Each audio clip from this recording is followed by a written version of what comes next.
Hello YouTube, welcome to another Path of Exile 1 announcement. This is the Mirage announcement. Shout out to Grinding Gear Games and Path of Exile for sponsoring us once again for this upcoming league. Excited to see what's in the new. I've seen a handful of things that they've posted on Twitter, but this is the full reveal, the big shebang. The whole tomato, the thing. How many more seconds can I? Okay, we're good. Let's roll it. Hi, I'm Jonathan Rogers from Grinding Gear Games. Welcome to GGG Live. Today we're going to show you an exclusive reveal of Path of Exile Mirage, which is coming out 1 week from now on March 6th. Twitch drops are enabled on today's live stream, so you'll be able to claim your Mirage weapon effect by following the instructions below. Now first things first, let's roll the trailer for Path of Exile Mirage. Stop saying it like that, Jonathan. The Jinn. They will bow Mirage. to serve, but not to suffer. The Aphrodite assault our lands, trapping my Jinn in an astral plane. Break their chains, rescue them, and you will be granted a wish. Whoa.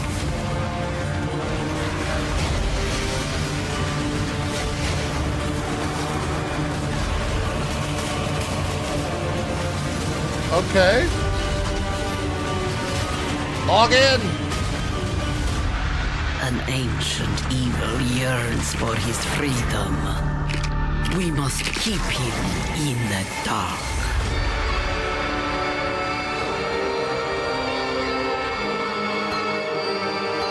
Imbued gems? Wait, what does that mean? Look at that weapon. Whoa.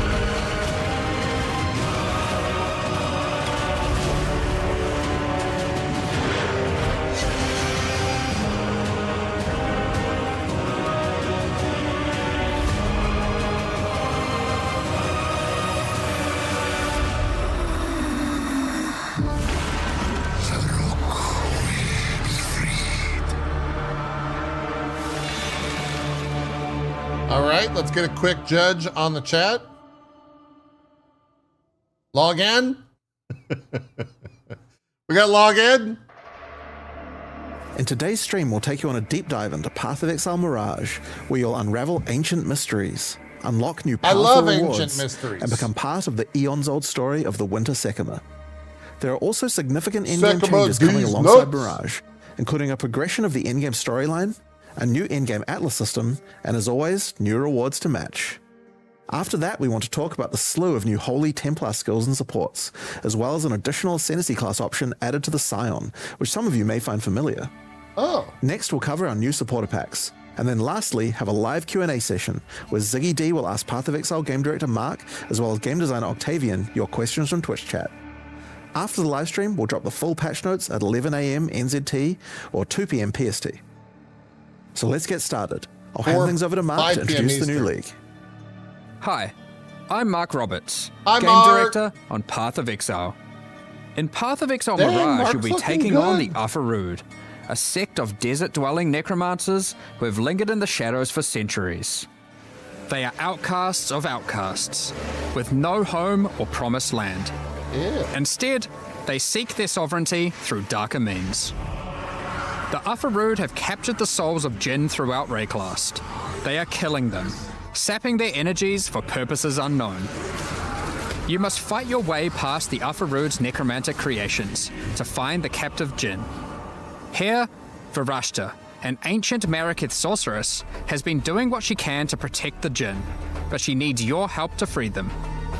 After successfully defeating them, you will then be asked by Virashta to enter the Astral Realm and break the tether trapping the Jinn there. This gate to the Astral Realm is a mirage, an imperfect copy of the area around the captured Jinn. Now, when we say an imperfect copy, we mean that quite literally. Hold tight, because this league mechanic has some serious implications for juicing areas. We'll get to that in a moment. Okay. Virashta can augment the magic of the Mirage further, as she allows you to enter, giving you the option to choose one of 3 wishes before you do so. What is your desire? These wishes are modifiers that will apply to the Mirage area and have some pretty Yo, potent outcomes. That's nuts. There are wishes that grant extra rewards, such as the wish for glyphs, which causes all portal and wisdom scrolls in the Mirage to instead drop as other currencies. Or wishes that will spawn rewarding enemies, such as the wish for avarice, which replaces a number of packs in the area with gilded enemies that convert their equipment drops to gold. Log in. And wishes that can grant you extreme power while inside the Mirage, such as the wish for souls or the wish for godhood, Yo. which allow you to consume the souls of your enemies or make you completely unkillable, while within the Mirage, of course. Each wish is also marked with the sigil of one of 3 powerful I'm Jinn: into that. the Sand Jinn, Fire Jinn, or Water Jinn. Depending on the sigil chosen, monsters within the affected Mirage will have a small chance to drop one of 3 new coin currencies: Uh-oh. a coin of knowledge, coin of power, Uh-oh. or coin of skill. Uh-oh. Each of these coins can be used on a max-leveled skill gem, corrupting it and augmenting it with a random support that matches the color of the coin used. What? Only one skill that is imbued this way can be socketed into a given equipment item at a time, meaning you cannot have 2 imbued skill gems in your body armor, as an example. Choose what you wish. That's one of the rewards, but let's get back to the area-to-area mechanic. For you. Once you've made your choice of wish, enter the Mirage and fight your way through the monsters and astral hazards to find the tether holding the Jinn.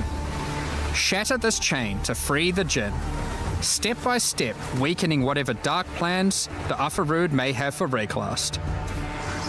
Wishes are not the only value a Mirage has to offer to an enterprising exile. As we mentioned earlier, Mirages are an imperfect copy of the area the Jinn occupies in Rayclast, What's that mean? and it will copy almost anything, as Oh? long as it's within the domain of the Jinn. Mirages created from an endgame map, for instance, will have all scarab, atlas, and map modifiers the area had. Okay. Mirages created next to a strongbox will have a new strongbox ready for you to open. Blights can be defended again, Oh.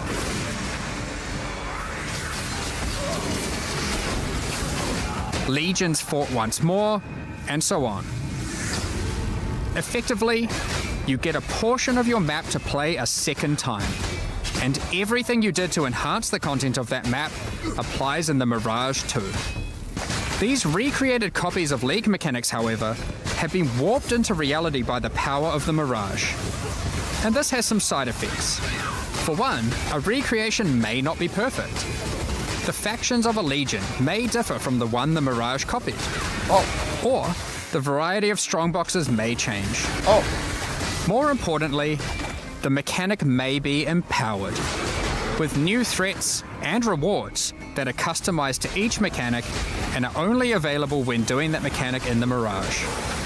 For example, ultimatums recreated in Mirages will have new threatening modifiers added to the usual pool.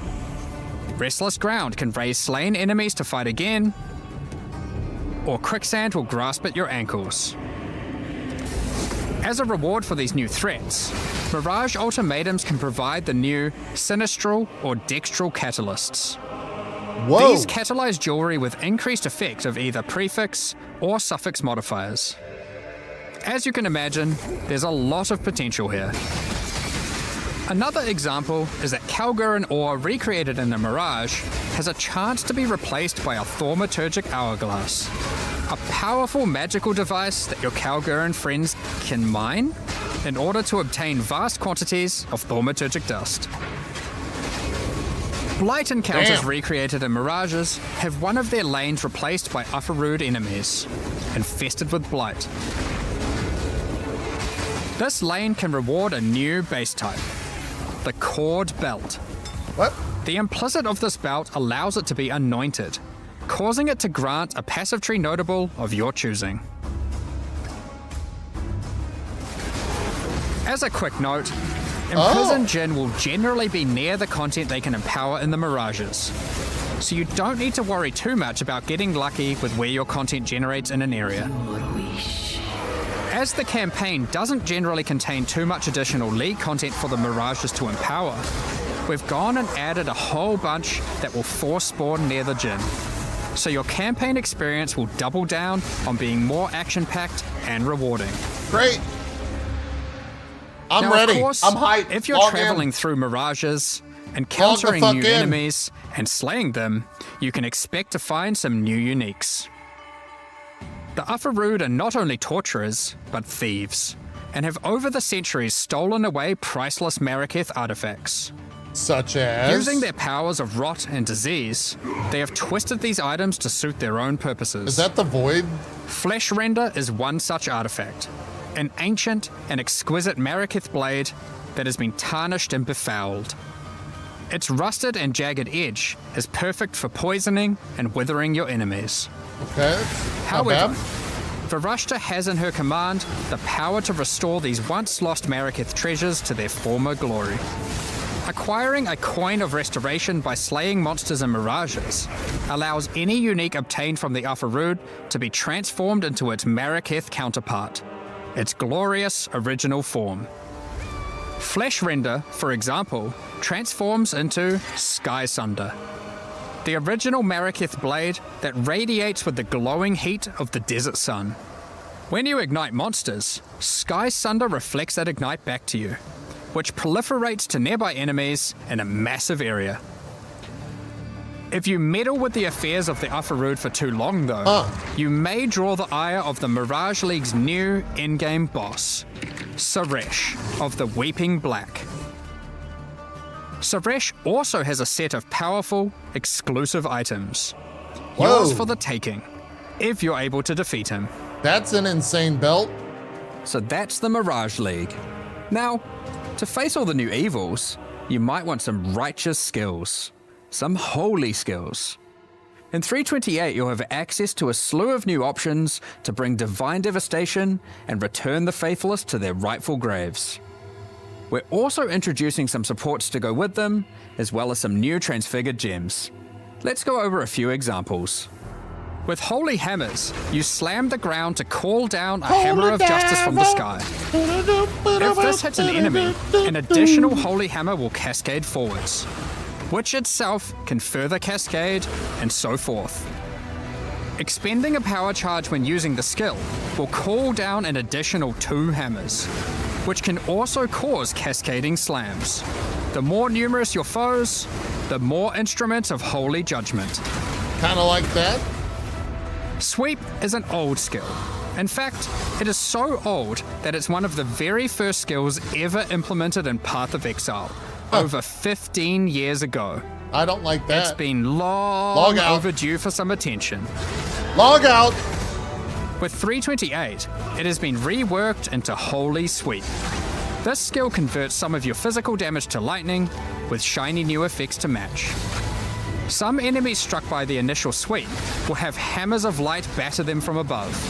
These Okay. hammers cause area damage where they land, so clustered enemies are demolished by repeated impacts. Looks cool. When successfully hitting an enemy with Holy Strike, you'll summon forth a floating holy armament, Whoa. a glowing mace that follows you closely. These weapons are minions, and will attack with Holy Strike themselves whenever you do. These holy armaments will copy the stats of your main hand weapon to deal their damage. Yo.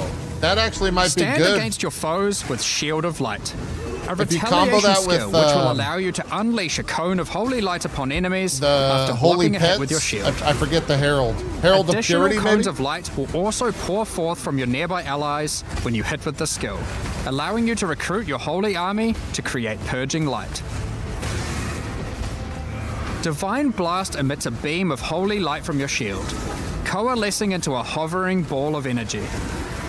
A few moments later, this unstable That orb looks okay. bursts, exploding outward with divine power.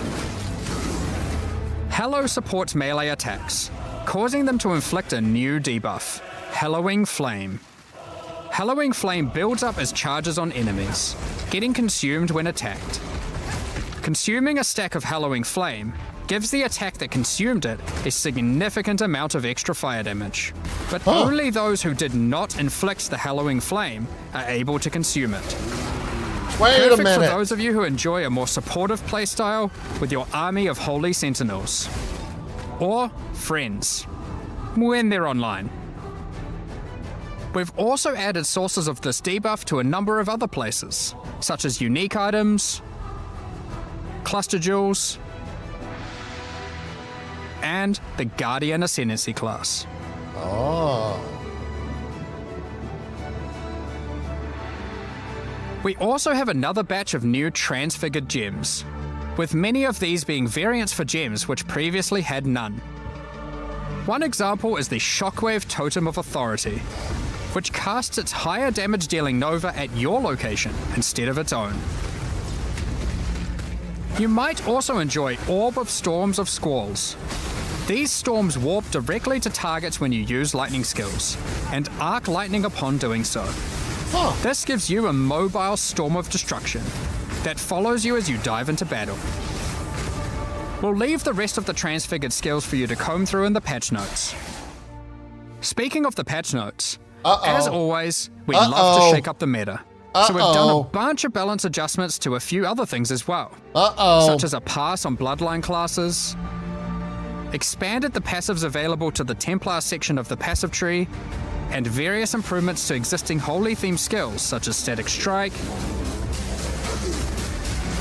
Holy Flame Totem, Oh, wow. and Dominating Blow. We're also doing our usual improvement to some of the least played Ascendancy classes. This time with a focus on Guardian and Warden. Speaking of Ascendancies, let's talk about the Scion and her new Requarian Ascendancy class. Let's hear it. For those that have played the Legacy of Freesia events, this class will seem familiar. The Requarian is a learned Scion that has studied history at the Oriath Academy. She is a part of a secret society of Oriathans, dedicated to collecting and discerning the strange properties of unique items. All of her passive powers come from these unique items, found from throughout Rayclast. After ascending, first select the power of a unique armor.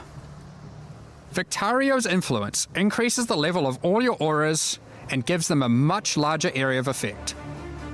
Or instead, take Kilowava's Bluster, giving you a chance to have extreme elemental resistance against incoming hits. Next, pick from a unique weapon power. Widow Hail greatly increases the bonuses gained from your quiver. Or Martyr's Teaching, which causes your minions' critical strike chance with attacks to be equal to your main hand weapons. Lastly, pick your Crown Jewel, a unique jewelry power. Astral Projector causes Nova spells to cast from enemies rather than from yourself. Or take Astramentus, simply giving you a huge boost to all your attributes. Due to all the ways you can mix and match unique powers, the Requarian has more flexibility in how you build it compared to any other Ascendancy class in the game. Our plan going forward is for the Requarian to not be a static Ascendancy class, and between each expansion, the unique powers which are offered will change. If you don't like what she offers this expansion, hopefully she'll have the power of your favorite unique item in the next one. Time to move on to the endgame. With this expansion, we are aiming to liven up the endgame, giving players new experiences, strategies to leverage, and streamlining or removing the more frustrating tasks. PoE expansions are the best. That's Extensive right, changes will be Jenny. coming to the Atlas and how you engage with maps, without interfering with the beloved. By the way, Jenny, I have like that has made mapping so successful. a lot. I've In the last like few 7,000 updates, hours in this you game or something. experienced Zana's story. You How have she to helped sell defeat to the Elder, audience. tried to stop exiles from going mad in the Atlas, and faced new threats pouring forth from it. In the most recent expansion, she eventually realized that there was only one way forward: to destroy the Atlas. Ask him how much he spent on the game. Actions have now weakened the already strained and tattered edges I'm of gonna its block realities, Jenny for the rest of the day. reshaping how we interact with the Atlas entirely. To explain how this changes your interactions with the Atlas, we first want to establish some context while having a bit of a trip down memory lane. 27 expansions ago, back in Path of Exile 3.1.0, the War for the Atlas, we had a mechanic on the Atlas where the Shaper and Elder were engaged in war.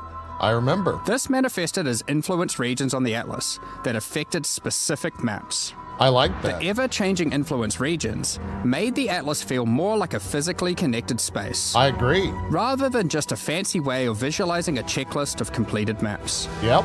However, one of the main frustrations with this mechanic was that you constantly needed many different specific maps in order to manipulate the influenced regions. True.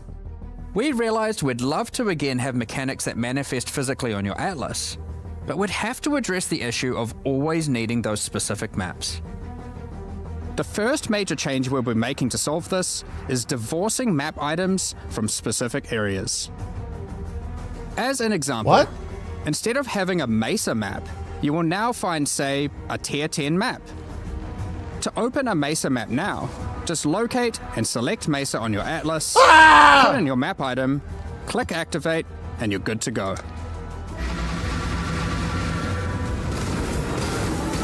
That Mesa may drop a Tier 11 map. You can then immediately return to your map device, which will default to the last map run. That and is then a run it again. massive Or change. choose a new map to use it on. It's your choice.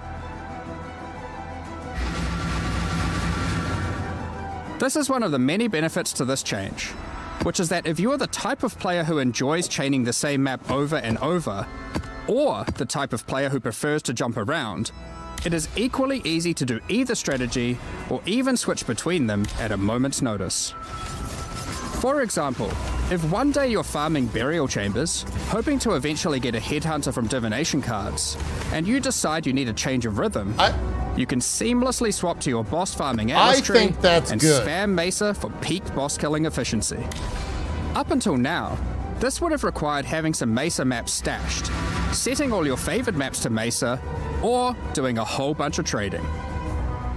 You'll also notice that the structure of the Atlas has changed. If you haven't played in a while, here's a look at it before and after. You will now begin at the center of the Atlas, with each corner housing one of 4 Voidstone slots.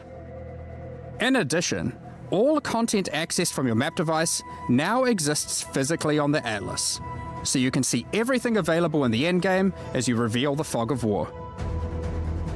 This also means that all unique maps are now present on the Atlas, including some old favorites that are appearing for the first time. Don't worry though, you don't need to complete Hall of Grandmasters every league. You now gain 1 Atlas skill point per unique map completed, up to a maximum of 10. Given there are around 20 unique maps, you only need to complete the half you want, if you can get your hands on them. Note, you aren't losing any Atlas skill points. These have been moved to new places, and actually, you can get more than before. Due to Zana's actions, Egan now has a new goal and is determined to stop Zana's destruction by making use of a mysterious new discovery, arcane astrolabes. Zana is currently traversing the threads that weave the Atlas together, severing them. With these new astrolabes, Egan is able to trace her movement, but using them causes dangerous side effects. When you use an astrolabe on a map on the Atlas, a shaped region will manifest itself in that quadrant, affecting many of the maps within it. There are many different kinds of astrolabes, and they apply different types of shaped regions. I think I'm into this. For example, an abyssal region, which causes all the maps to have an additional abyss. Or a blighted region, which adds a blight encounter. Can you have multiple juice on one, or is it only one allowed? Completing the content added by the astrolabe will remove the shaped region's influence from that map. Upon doing so, every other map remaining in the shaped region will gain an additional modifier. This means as you progress through the shaped region, maps you run will become more and more intense, Oh, shit. with the relevant mechanic getting more and more juiced. Finally, at the end of the region of maps, once you have successfully rid the Atlas of the shaped region, Egan will take you to one of 4 memory vaults, where there are powerful rewards to be had. He There's cares more? only for the knowledge hidden within that vault, so any items are yours for the taking. Each vault is associated with a specific quadrant on the Atlas, so you're able to target a certain vault if you're wanting to try get a specific type of reward. One such vault is the Archon's Vault, where you'll be rewarded with powerful unique items. Or the Zealot's Vault, to acquire valuable currency items. This new shaped region system is one that promotes running many Okay. different maps. But for players that want to engage with this new system while still wanting to run the same map over and over again, the synthesized stability keystone on the Atlas tree enables exactly that. With all the new endgame changes, we thought it would be also good to mention some handy tips and tricks for quickly navigating the new Atlas. When using the map device, the Atlas defaults to your previously run map, so running the same map over and over is as few clicks as possible. When You can right-click unique maps or map fragments in your inventory to automatically open your Atlas to that location with the map already placed and ready to run. when When you select a special area that requires multiple items, such as to fight at Zeri or open the Domain of Timeless Conflict, if you have the fragments to access that in your inventory, it will automatically add them to the map device in the When- right spot. That's the core of the new endgame. But there's a lot more endgame changes coming in 3.28. Let's blast through them. Over the last few expansions, we've been working on streamlining the mapping experience. And we wanted to continue to minimize busy work so you can spend more time doing what you love. What killing fucking monsters and getting loot. what is this spell? To that end, we've made a number of changes. We won't get into too much detail, but here's a quick summary of what you can expect to have received adjustment. We've removed cartographer's chisels and map device crafts entirely. Oh, The loss of content and loot here has been compensated for in other places. okay. Void Stones now grant special global bonuses while socketed on your Atlas, including adding the new Originator Void Stone, which enables specific Atlas bosses to drop exceptional supports. We'll elaborate more on that in the next section. What the fuck are exceptional supports? T17 maps as you know it have effectively been removed. What? Bosses have been kept around, and they better fulfill their original purpose of being a gateway to target farm uber pinnacle bosses. The most annoying modifiers on Originator maps have been removed or replaced. No more getting turned into a slug for simply using skills. And no more will you be incapable of dealing damage periodically. Great. Petal skills in Originator maps have been removed. However, some of their effects are now available from the altars and memory threads. Memory tears, instead of adding a memory thread to your Atlas, will now drop an itemized version of that thread, allowing you to save it for later or trade it at your leisure. Great. We've added new scarabs, such as this Expedition Scarab of Infusion, which can generate some truly tempting logbooks. Whoa. And for those of you looking to take on the ultimate one-on-one fight, the Anarchy Scarab of the Exceptional will place a true antagonist-level rogue exile threat in your map. What does that mean? Empowered by every type of Wildwood Wisp, possessed by a tormented spirit, augmented with rare monster modifiers, and affected by a shrine, this exile is not to be trifled with. I'm not doing that. Alongside that, we've also changed some, such as the Beyond Scarab of Resurgence, which now causes all 3 Beyond bosses to appear when a Beyond boss would spawn in your map. Oh, wow.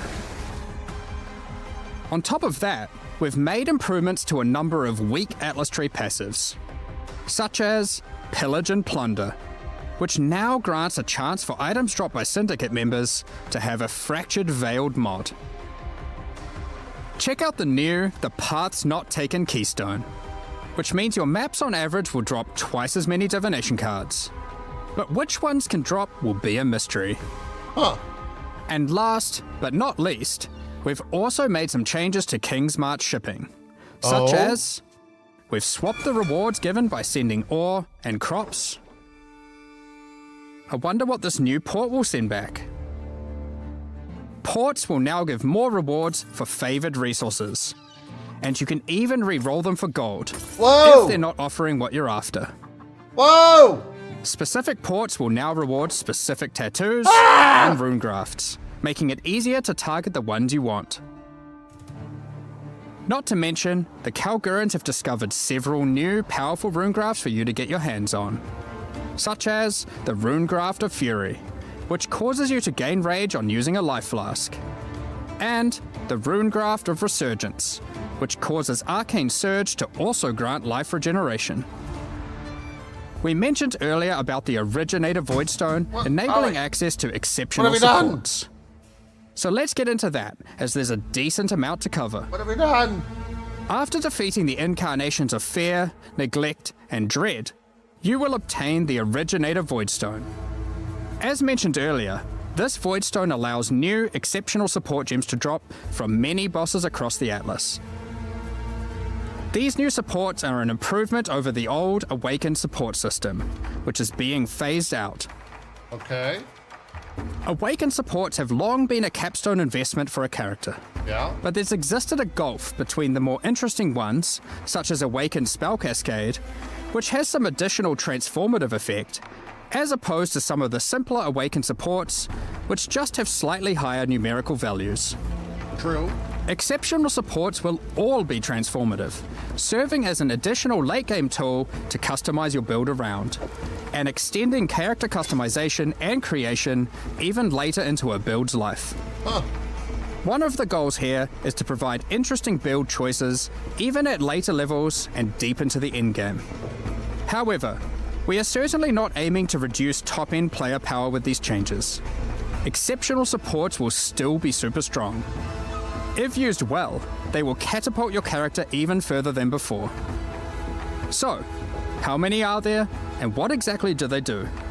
There are over 40 new exceptional supports to discover, adding additional enticing drops to bosses that may otherwise have felt not as worthwhile to run, giving players extra reason to take on those challenges.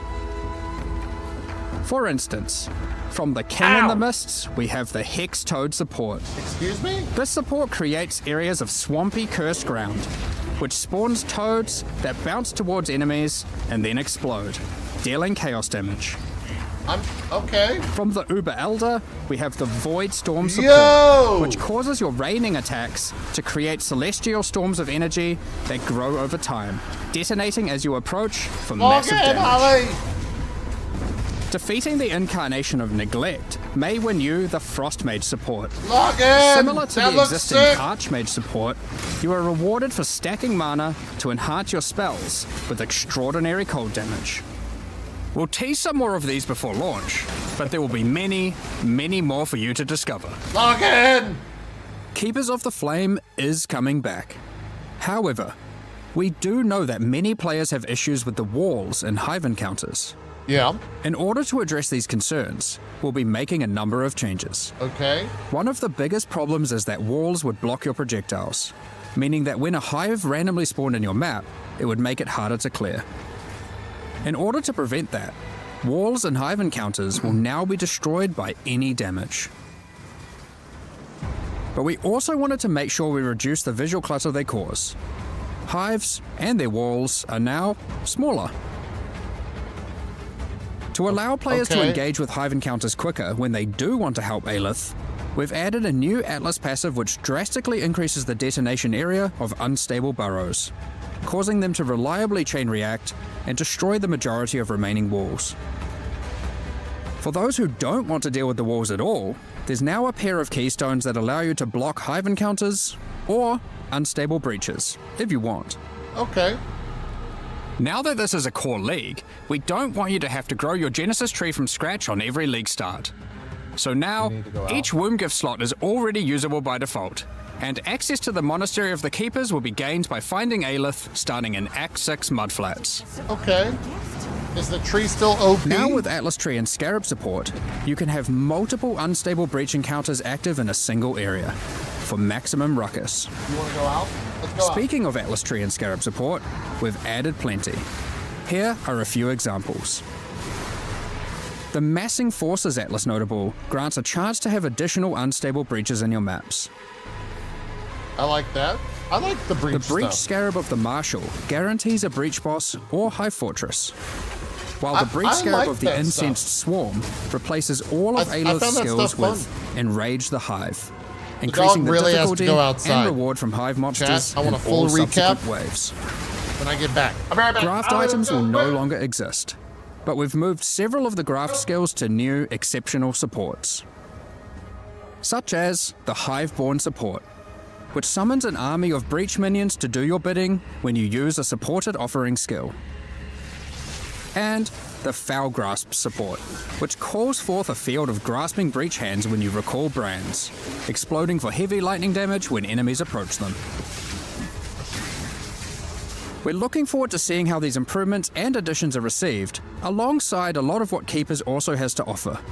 From the new bosses in their bloodline, through to the Genesis tree and its many different crafting options, like Foulborn uniques. Also with its new narrative, we look forward to extrapolating on all of this and learning more about Aelith, the Hiveborn, and its Breach Lords in the future. That covers all the new content we're adding, and that was a lot. Yeah. From a new endgame system, several new reward types, new ways to juice maps, Oh, okay, great. all of which Drafted you can items double don't up in the new exist anymore. Mirage Okay, League. great. And all that alongside a suite of new holy skills, a new ascendancy class, and an insane amount of new character customization in the endgame. However, an important part of Path of Exile expansions is making sure there is a continued effort to improve quality of life. So let's get into that now. Show me the good stuff. You can now favorite trades on the currency exchange. This consists of selecting 2 currencies that you want to be able to trade between with a single click, and setting them as a favorite trade. Favorite trades will appear by default on opening the currency exchange, and will still auto-suggest a ratio based on recent trade data.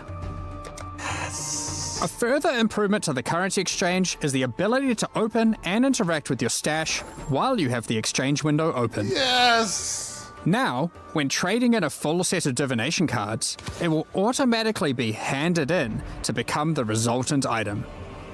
If you then turn in another set immediately, the reward from the previous set will be transferred to your inventory directly, assuming there's enough free space to do so.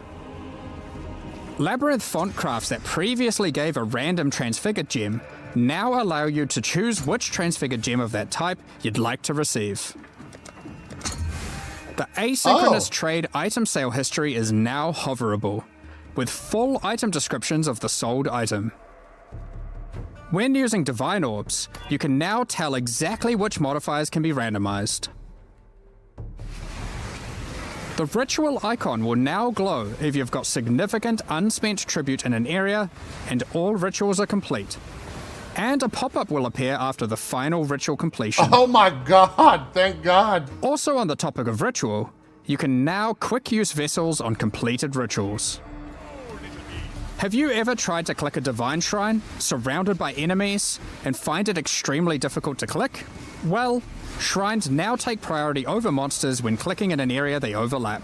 Good. Since 3.24, we've been looking to add new ways to improve the campaign experience, and 3.28 is no different. This patch, we've added over 20 landmark rooms throughout the campaign, scattered across all 10 acts.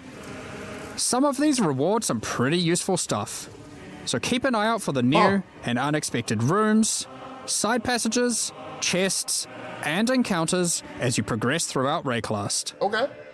We want most of these to be a surprise, but we'll show you just one. There is now a small central island in the Karui Fortress, all inhabitants of which will drop a basic tattoo when slain. Next up, we're going to be talking about our new supporter packs. Okay. Today, we're launching 2 new series of supporter packs. the Curator of Wisdom, and Iron Incarcerator packs. Each tier contains the pack's full face value I in like points, that one. alongside several exclusive microtransactions. That looks cool.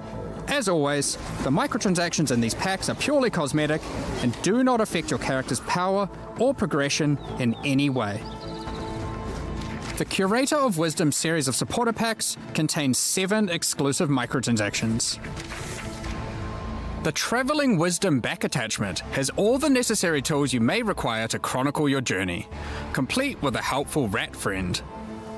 These chronicles will activate their magic upon identifying items, and will track the number of items identified of each rarity. Just hover the item, or link it in chat to show it off. The Acquired Wisdom Unique Finisher effect summons an ancient scroll that consumes unique enemies and the knowledge they hold. Most exiles would struggle carrying piles of scrolls while traveling Rayclast, but the Grand Curator of Wisdom armor set is perfect for the adventurous scholar. Any expert curator knows that scrolls hold more than just knowledge, they also hold power. As you cast spells, the scrolls attached to the armor will burn away, before rematerializing shortly after. Well, that's cool. It also features a series of helmet variations, so you can get precisely the look you're after. Summon your Scroll Shaper familiar pet to follow alongside you. This creature is formed from folded magical texts, and can shapeshift between different forms. You can think of this as having multiple pets in one. It can fold into a fox, and then even burn away, reforming into a flying bird. This series of packs also contains the Scroll Portals, jumbo-sized versions of the Scroll of Wisdom and Portal Scroll that you can make a quick retreat through. I'm gonna buy that. That's actually really cool. A supreme looking. catalogue of knowledge can't remain in one place for too long and risk being pillaged by thieves. The Titan Apex Hideout features a hideout looks colossal badass titan too. who carries your base of operations atop their shoulders, constantly moving through a boundless desert. The Iron Incarcerator pack also contains 6 exclusive microtransactions. The Incarcerator's Restraints back attachment features stockades that were used to immobilize prisoners by binding them to the earth as they were tortured for their wrongdoings. Shackles envelop your choice of torturing device when using the Chains of the Incarcerator weapon effect. What? These chains shatter into links as you batter enemies. Make your way through Rayclast as a walking penitentiary, intimidating your enemies with the elite Iron Incarcerator armor set. That armor set looks good. After a long day of tracking down criminals, step into the Iron Maiden portal to retreat to your torture chamber. It's okay. It acts as a great deterrent for would-be intruders. This peculiar creature was a favorite amongst incarcerators. What? They would be sent into the midst of prison riots to mesmerize and control the toughest of minds. What the hell is that? Use their talents to charm other players' pets, causing them to abandon their owners and follow in line behind you instead, at least until it wears off. What better way to execute prisoners when your torturing has depleted their value? Harvest their souls to fuel this map device, condemning them to eternal incarceration. What? Your kills within the map are also recorded based on the rarity of the monster. You can choose to pin an execution session that you're satisfied with on this miniature leaderboard, which is displayed for all that dare enter your hideout. Additionally, all microtransactions from these supporter packs will be made available for use in Path of Exile 2. Thank you so much for your Well, I ongoing guess I'm support. buying both. We're just about to start the Q&A with Ziggy D. Afterwards, we'll post the full patch notes for Path of Exile Mirage at 11 AM New Zealand time, 2 PM Pacific. With release at the end of next week, our community team will be posting crucial information you'll need for the release. Keep an eye on the news. Man, they kind of cooked.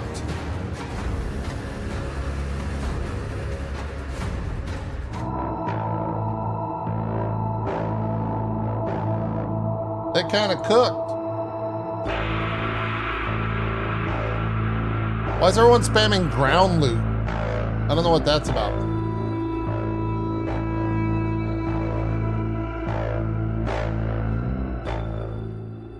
Yeah, they're adding a lot of stuff. Holy crap. We're going to watch for another 15 minutes or so. Hear the Q&A. I think there's also drops on if I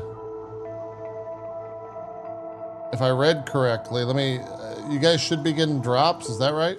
G'day Exiles, welcome back. ZD here, joined by game director Mark Roberts and game designer Octavian to do our Q&A post-live stream discussion for What is this audio? an hour, 2 hour, 3 hours. We'll see where things take us, especially with us discussing things like ground loot, Endgame, Breach, King's March, balance. There's a lot to cover here. I locked in here with you forever, Ziggy. Yeah, that's good. Let's do it.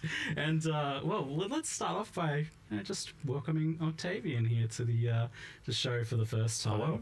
And what brings you here with us today, Octavian? This guy? I don't know. He's the one who said I should.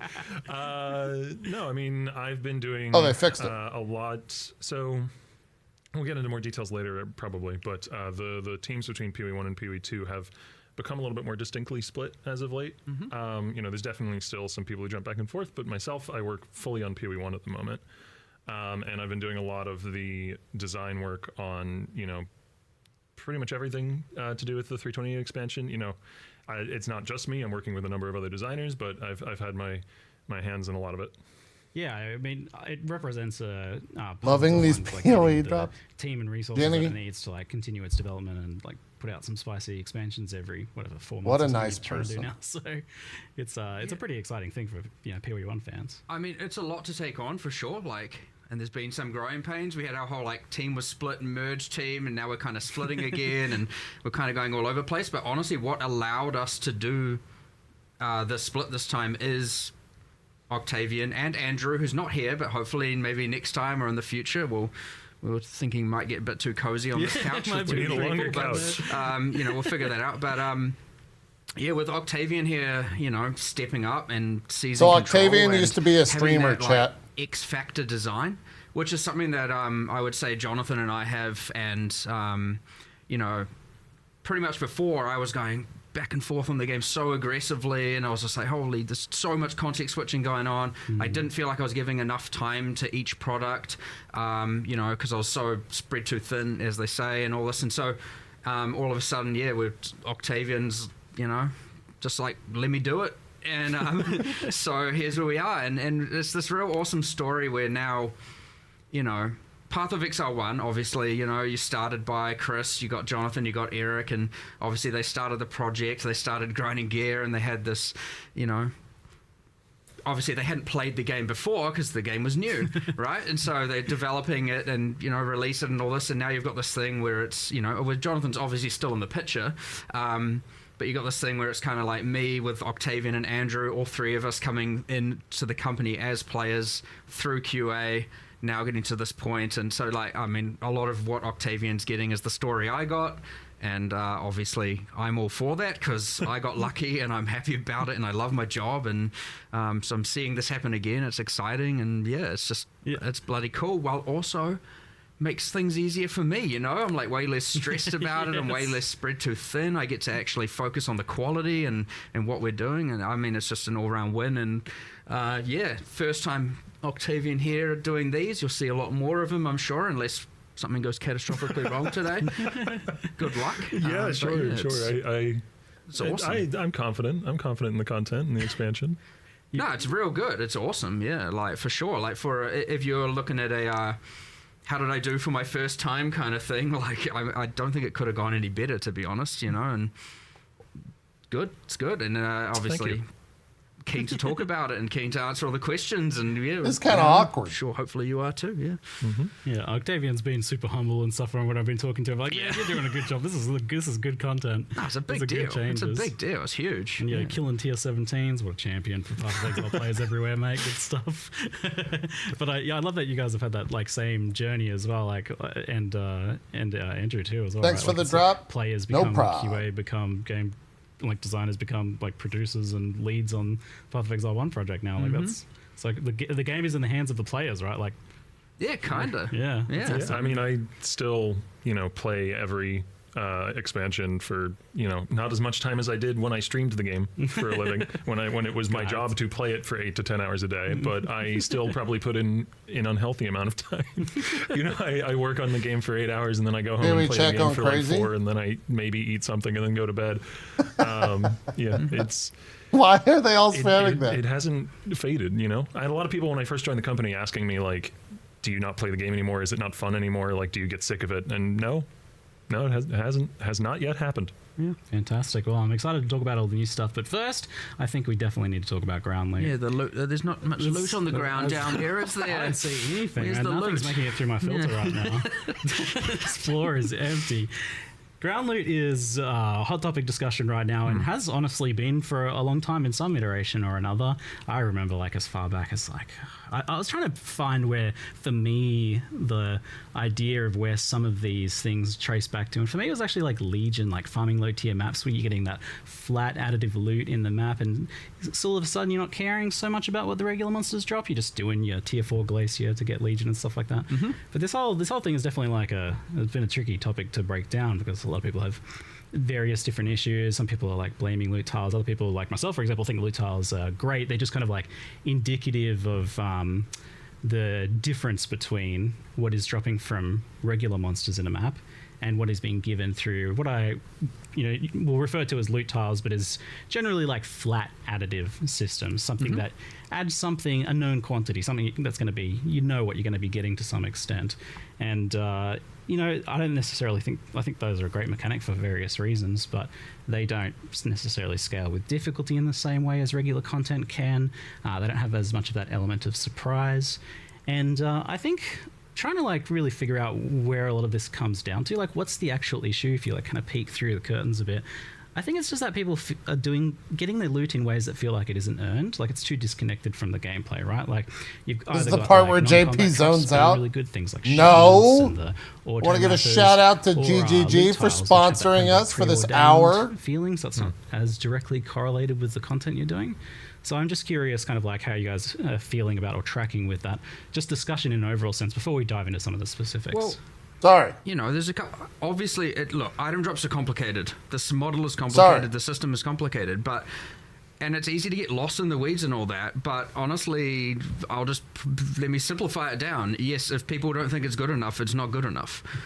So we'll fix it, right? And now, obviously, these things can take time, but I mean, we'll immediately just to get right in there, because I know what people actually want to know is, what are you doing about it? So let's get to that straight away, which is, at least for now, given that we have, a week till release. But that being said, we can always make loot better mid-league, right? And that's never a problem. That's never a problem. It's taking away this problem. But Is the new expansion as I said, expensive? My if you say poor it's not wallet good enough, hurts. it's not good enough. Jenny, it's That's free. how it is. That's just the nature. It doesn't cost If the anything. players, and I mean the audience at whole, is like, it sucks, then it sucks, right? So we'll make it better. So to start with, what we're going to be doing, instead of there might be some terminology here I need to make sure I acknowledge people don't understand. We will effectively be doubling all the currency. And this is That's from number like, one. From core drops, as we call it. Yeah. Not windows, not tile loot, whatever all the terminology is. Obviously, that will then, by consequence, diminish the rewards from window loot and tile loot. Yes, that is intentional. Just economically speaking, you mean like? Yes, correct. As in just proportionately, one goes up, the other is now less value proportionately. Yeah, just like inflation and whatnot. What else are we doing? We're going to do a bit of a pass on, like memory strands was an attempt to try and get equipment. So that's the currency. The equipment, memory strands was an attempt to get equipment drop to be more impactful. When you identify it, I would say that system didn't. It has its purposes, but it didn't land as good as we wanted. So we're just reassessing that, since we're also making changes to the endgame around originator maps and all that. Look, they're going to be better. There'll be generally more strands. They'll have higher impact. So identified items via that means will just be better. We're also trying, we're going to see if we can do it in time to make sure that it also doesn't just pick bad base types. Oh, yeah, that's already been done. Ah, there you go. Nice. Sweet. Well, we did a lot of this yesterday. So base type biasing. It has yes, so it still can technically, if you get rather unlucky, pick a lower tier base type, but it's heavily biased towards picking higher tier base types to put the memory strands on. Okay, that's cool. I remember like a long Okay. time ago, it was not like that was avoided specifically. It was like, oh, some people might want to like a groove. bow Jenny, or I'm something not instead. giving you a cut of the I think at this sponsor. Whatever. Yeah, whatever. Deal with it, I guess.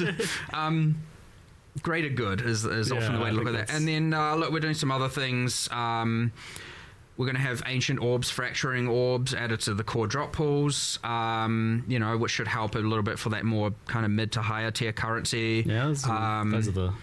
Ooh, yeah. We're doing anything else? Dopamine. We're doing a little bit of a rebalancing of currency proportions. When I say double currency, by the way, I immediately obviously forgot to mention the important thing. We're not doubling transmutes and orgs. We're doubling the things that matter. True. We're doubling the more important currency. We're not you're not just going to get twice as many of the trash.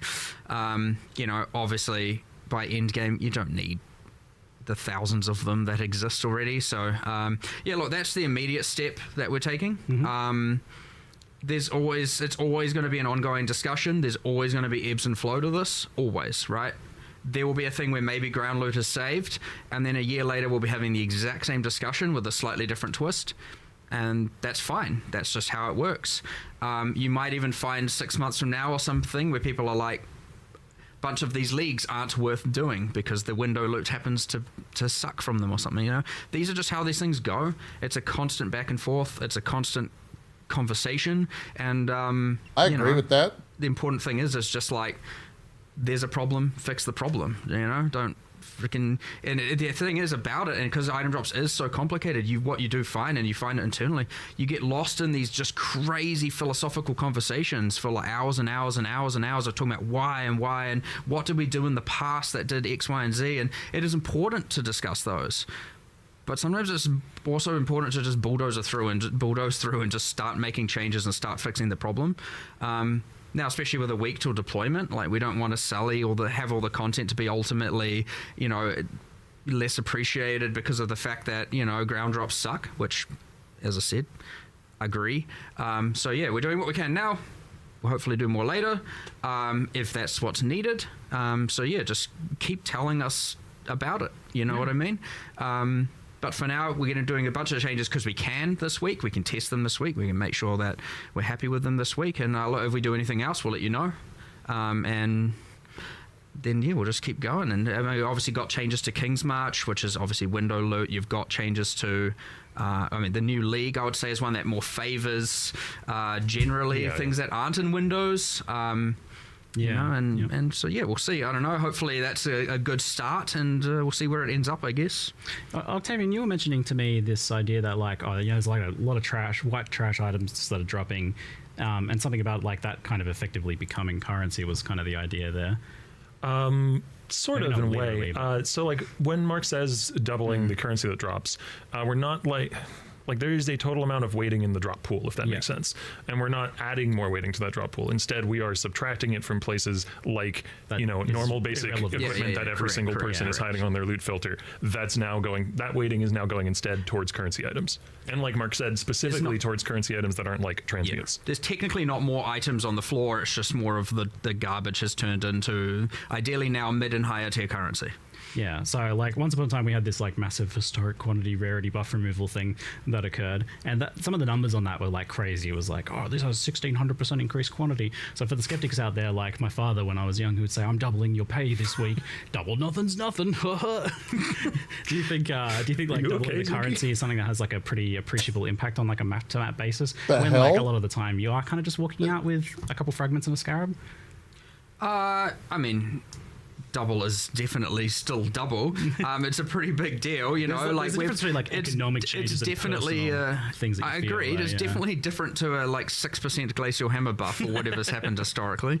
It definitely will make a pretty notable difference, but that case there is also an important one, and we were still actively discussing that yesterday, where we were like, there's a little bit of wanting to make sure there's a minimum as well, especially with a certain amount of content. Like, I appreciate that a lot of people are like, you know, there's that juice up here and there's that, like, here's just your base map. And there's a bit of an expectation that, you know, you should be able to just go in, clear the map and come out with more. And I generally agree with that. I would say that, you know, the base map is kind of bad right now with respect to some of that. And so, but again, this is that thing where we've got these things we can do now and quite quickly because we understand the ramifications of them way more. Then there's still all these other conversations we need to have about more like that and how we can achieve that. You know, there's things about how can we've always wanted the idea that the quality of equipment is dropping better, but there's less of it. How can we achieve that? And like, it's quite complicated and quite difficult to do, and it has like all these ramifications down the line, and it just goes and goes and again. So for right now, focus on what we're doing, but we will 100% be looking at things like the minimums, the base mapping experience versus the giga juiced, because the other thing we need to make sure we don't do is you know, often what you can do is you can add something that is more for your average player doing your average regular map, and then that once multiplied by every single league thing ends up being just more and more for the top end, and then it's a bit of a rich get richer situation, and you didn't end up necessarily even benefiting that person. You in fact made them now feel worse from an economic standpoint. So like, yeah, you have that thing where you need to give something there but take away from something here, and that can be dangerous because you might, you know, overcook the nerf, you might overcook the buff, you might undercook on either, you know. It's scary for sure. So yeah, I mean, even yesterday, I mean, to be fair, yesterday I was the one proposing all the craziness. And I was like, whatever, it's fine, let's just do it. Everyone's like, whoa, calm down. I was like, all right, fair enough, I'm calm. We'll do the safe stuff that we know that's high impact and going to help people now more than anything, and then we'll keep looking at this stuff. So I would expect more changes. Again, I would, depending on what they are, mid-league, again, I don't like nerfing strategies mid-league. Like, that's a last resort. So yeah, if all of a sudden it's like buff and nerf, and if we can be 100% certain it hasn't like screwed over a bunch of people's current economic wealth, that's good. But look, if it isn't solved, then 329 will have more. So just make sure you keep letting us know, right? Like, that's the important thing. Like, often what happens is like a topic can come up and then be lost because other stuff moves on or whatever. Like, it's really important that, and it's obviously a responsibility on our end to make sure we go, okay, this is still a problem. It's not like just because we can check in each Q&A on this one. Yeah, sure. It's like a good ongoing one to for sure. review. I think it'd be good if you can get, like, you know, for the Ark and Go players, like to a situation where they can get two chaos to rub together. But I think like an interesting situation is that you can kind of stack all of this juicing stuff into juicing the normal content of a map, the monsters, and you can't really like scale it, or the scaling has not really any impact on that. It's like something to do with, like, it might literally be that like double nothing is nothing situation where you're like, oh, well, through all these scarabs and atlas stuff, I've juiced these monsters up 1800%, but they ultimately still aren't able to drop anything at that point. Now, how do you make it able to scale? It feels like actually like a really difficult design problem right now. How do you get it actually able to scale basic monsters? What's the current player count for PoE? It's probably low right now. Affliction's various issues aside, something that was cool about that was that you could scale. But next week, it'll probably peak around. It's actually like a cool thing. Probably like 130, 140,000 next Friday when this launches. Yeah, you see a lot of this thing with the difficulty scaling, where you get that exact argument where people are like, I want a way to be able to scale monsters, but then you also have the audience who are like, I want things to be rewarding without needing those scaling mechanisms.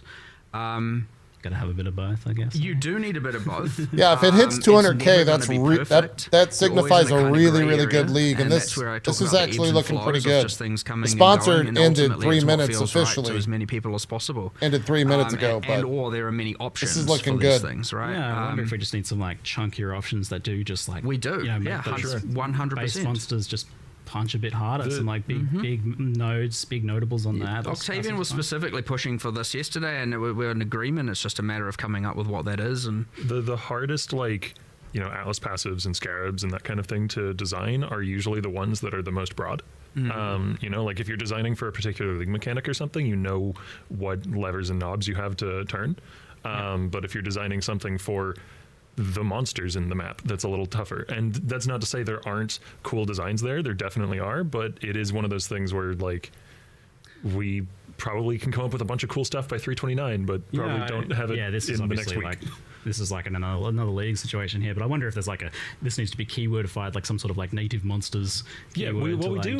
Natural inhabitants is what we currently call them. Yes, we do have that as a concept. Yeah, it's not used super frequently, but there's a few places in there. But then you also then don't want it to be that then there is a league and the league just feels like absolute trash, you know. So again, little bit of a fine balance, and because otherwise you're going to start the ebb or the flow on the other side, and now all of a sudden it's like no, there's no point adding any leagues to my area. So, I mean, some of your well-designed leagues I think can work well with that, like the Mirage. Correct. Just as an example, for example, 100%. Yes, if that was in now, Mirage would work really well. It'd be duplicating all those scaled up like naturally occurring monsters and adding more of them effectively as well, like non-loot tiled but still kind of like randomized monster stuff, which is pretty cool. Well, as you can see though, also we've just done a lot of changes, especially to existing systems. Like we're not afraid of. I mean, items a bit more scary because you do need to test it. You don't want to mess that up, you know. But we're not. And Octavian's not too afraid. It seems to be able to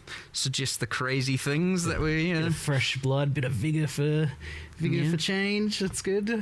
Sure. I think we just said even to you this morning, it's like Octavian and I were just like talking absolute madness, I believe I phrased it as, in terms of doing all these crazy things and like, you know, just tipping things upside down and like seeing what works, seeing what doesn't, and so we'll just keep doing it. But I mean, you guys can cut loose. You're in charge of the game now. Now hasn't he been at PoE for a really while? Love these conversations in this point because Octavian, now that is the time when like we don't plan stuff or is it fairly so far new? in advance. Hopefully people know that by now. We stay 2 to dynamic, 3 we years? stay agile Okay. with that stuff, and right now is when we're discussing what are we doing for 329, what are our major headliners, what are our minor headliners, and I usually say that start like the week before this one releases. It's like usually it's like, okay, what's the next league look like?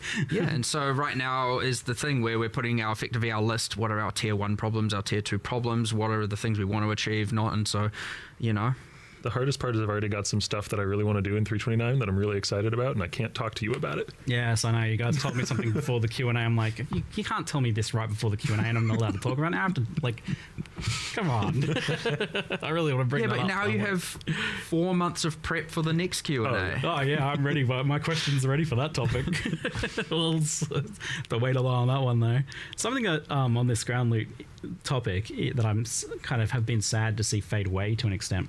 It was the loot conversion mechanic on rare monsters. Now, it was obviously really problematic when it was first implemented because it was associated with arch nemesis monsters, and then it had like pinata fishing stuff. But you guys solved that by making it actually properly random. And then even though it was kind of a loot tiled mechanic in the sense that it's like making a specific drop at it, it's random and it doesn't feel like that at all. So it's... I think loot conversion, so for those who are unfamiliar with what I'm talking about, this is occasionally rare monsters have like a hidden thing where they will take whatever they were going to drop and they change it into something else. And that is like fun and weird and surprising, and weird and like surprising loot drops. Spike moments. Yeah. Those are the things you remember. Like, I remember the first time I saw like, you know, they all got changed into currency, or they all got changed into maps, or some weird other thing happened. That was another big topic yesterday. It was like that because that was another. And there's so many axes here, but we were like, we need to reinstate spike moments. Yeah. Moments where you're like, whoa, this is crazy, and that not just being a divine or having to mouse over every type of a unique of a given base type. And that is what achieved that. I mean, I believe we are at least we obviously nerfed those. It was a bit hectic. But we're easing back on some of that, at least for 050. What the heck? 328. So that's what I mean. Too many games for 328. We're easing back on those diminishing return penalties, I believe we applied. You know, at least they'll be more spiky again, but not what they once were.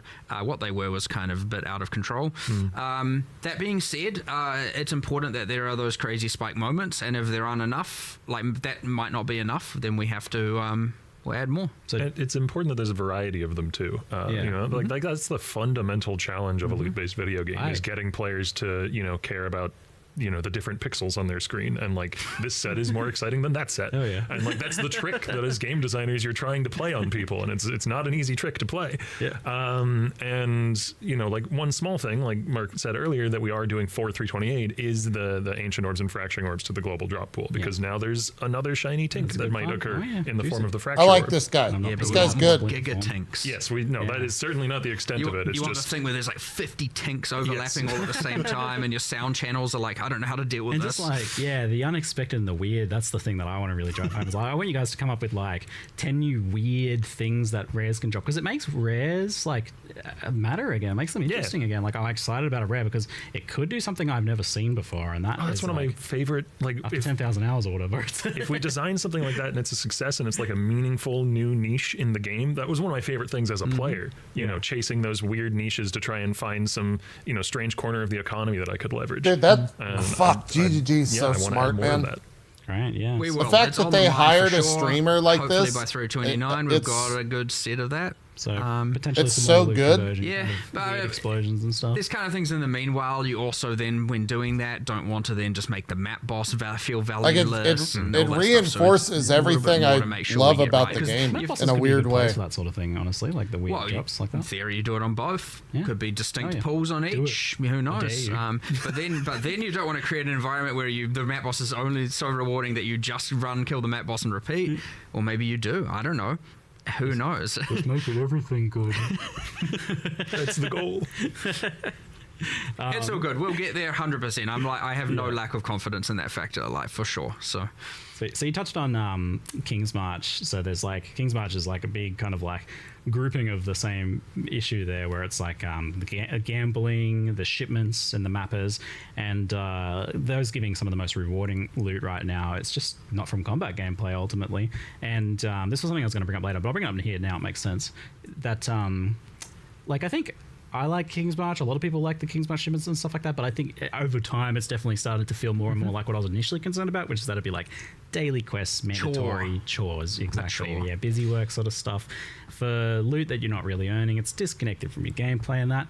I was surprised to think about the crop and ore change. It was like, it's a pretty subtle thing, but it actually seems like that might be kind of impactful. Do you think that's going to make a big difference though? I mean, it does make a big difference, yes, because Yeah. you have to now engage with the league and be invested in the league in order to now get the printed currency. Yes. So at least there's that.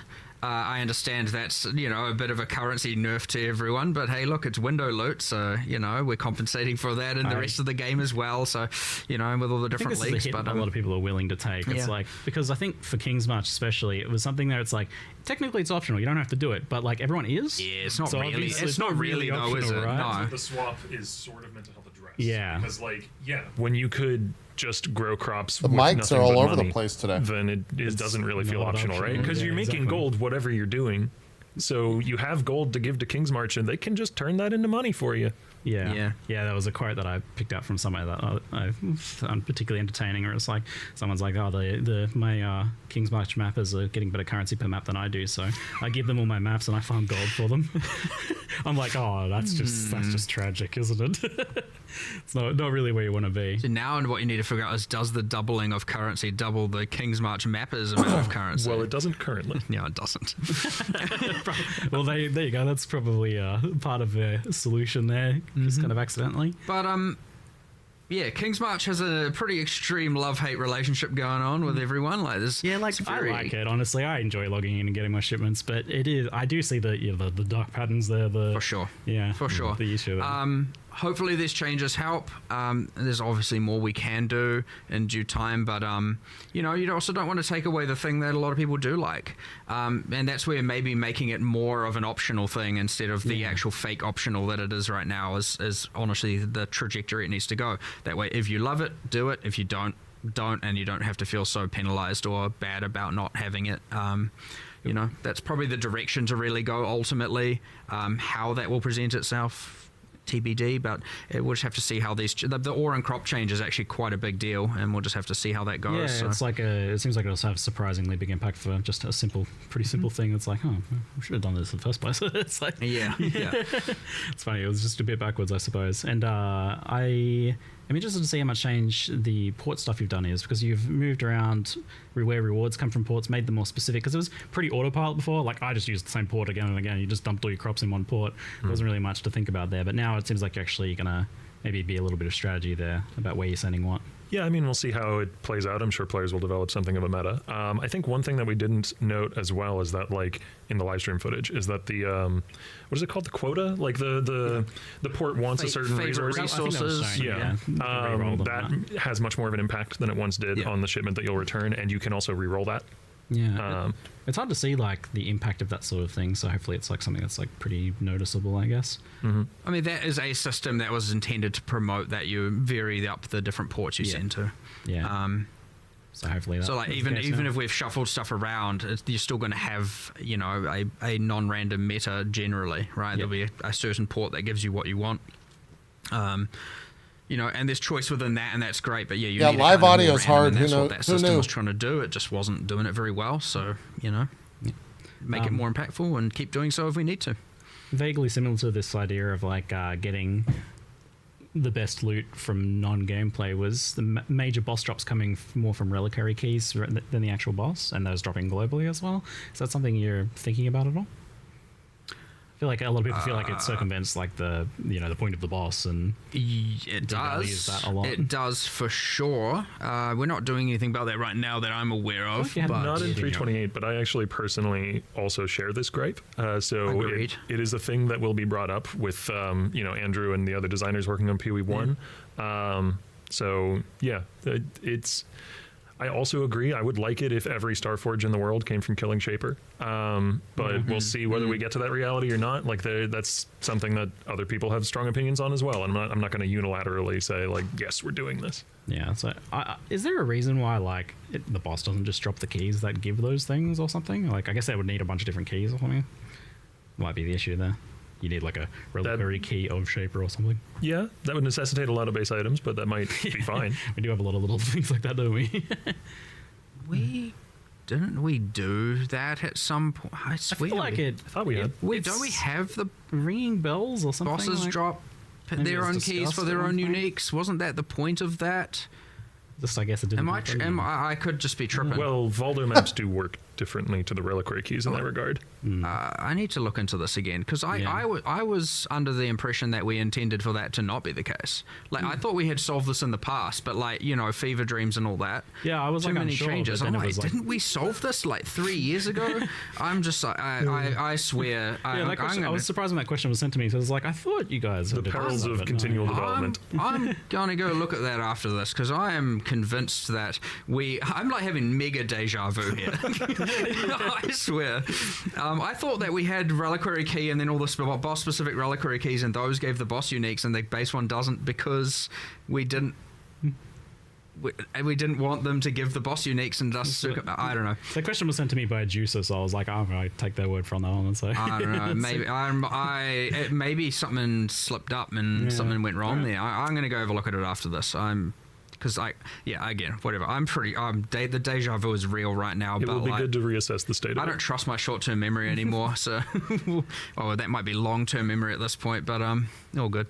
The final-ish aspect of ground loot that I want to touch on for today is rare gear drops that just ultimately they're just not shown on filters because they they're either very rarely good or they just aren't even able to be good. Like it's not even physically possible for them to be competitive in many cases outside of some things like energy shield gear or suppression gear or whatever. There are some cases where it's like, can never compete with like influence modifiers or other random where you can jam things together, create the sort of stuff players can make via crafting and other systems. So I have a few kind of questions about like that. It's something I've talked about, a few times in the past. It's like it's always been a thing. Like, how do we make rares matter? I'm curious. First, why isn't the tier system being used in? I'm actually interested in this for rare drops. Like this. Kind of is. The memory. A lot of times the strands are Q&As technically more disinterest me, granular but- version of that. Okay. I'm enjoying this convo. Which I mean, look, we've considered this, we've discussed this for sure, and this is part of the whole drop less but better.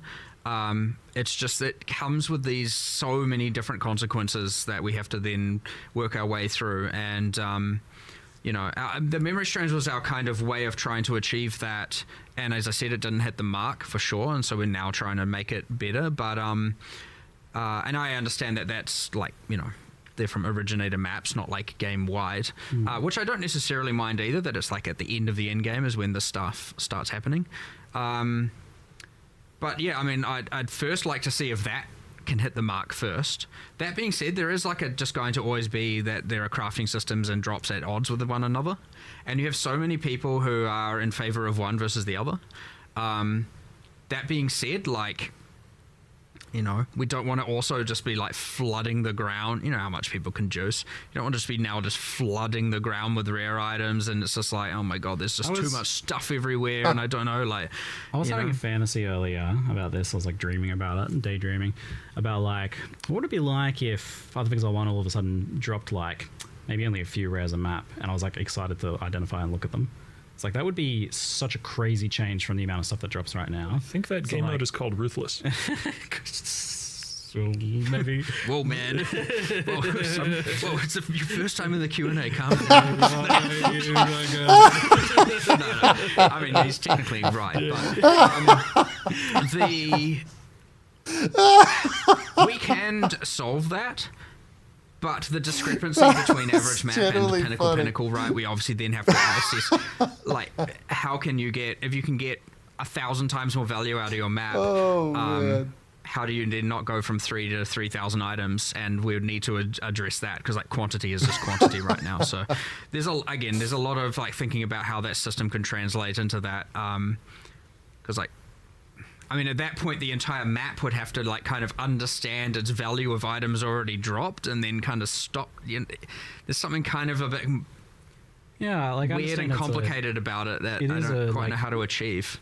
Tricky thing to nail down, but I wonder if there is a world in which such a thing is possible. Like, just for rares to kind of be like, I guess, rare ultimately, but not to be not to be ruthless in the sense of it being like an item scarcity situation, but just that like, well, man, if we're dropping 500 rares and we're not looking at them through the filter, then if those were rolled into 5 rares and they were 50 times better. One of the things, and again, this is something that was discussed and not going into 328 because it has a lot of ramifications that we would need to interrogate for 329. But like an extension of the memory strand changes was like, well, what if we just, how the drop conversion stuff that you're talking about for rares, like what if we do some drop conversion thing where sometimes rares will drop way fewer rare items, but they'll drop super memory strand heavy items, and they'll drop a few of them, and like that sort of thing. It is definitely on our minds. I will say one of the things that contributes to this experience, particularly in Keepers, was just the strength of the Breach tree, the strength of the Genesis tree, and while that's being rolled into core, it has been adjusted. Yeah. I mean, while those windows they're generally going to be showing you just like effectively every rare item that's presented there is many thousands of rare items that are on the ground. Thanks, Necroserpent. And how is that ever going to compete as well?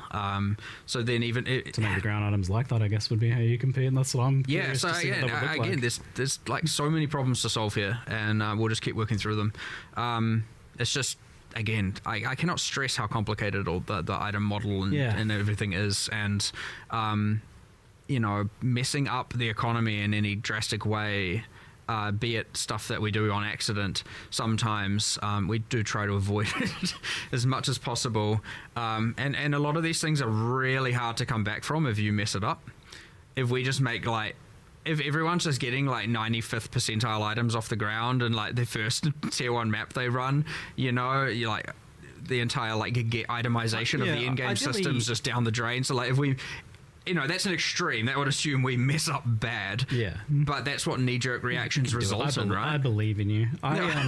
You guys have some experience now with the idea of like converting rarity into tiering up an item, like making it better. It's like, as the rare kind of feeds into it. And that aligns nicely with the idea of this being something that grows over time with juicing. I 100% want as you to move do up that. tiers and juice it, and your map's got like jumped from your average 100 rarity to 500 rarity or something. Those items start to become a fair bit better rather than just being, because the way it is now effectively is just more white items being converted into rares, right? And you get the cool thing with them bosses because they have generally more inherent rarity, drop better gear, and rares drop better gear, and it's not always better, but the average is going to be significantly better, and I love that. I actually really like that, and I'd like to do it.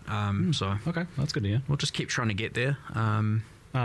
So on the issue of like normal rares not really even being able to compete with like crafted influence, recombinated stuff, like Path of Exile 1 it's just got too much cool stuff now. It's not like you want to remove that. So the question is then like, how do you make rares compete with that stuff? Obviously, like just having really well rolled stuff can work, and maybe only for specific kind of item categories like energy shield gear and things like that.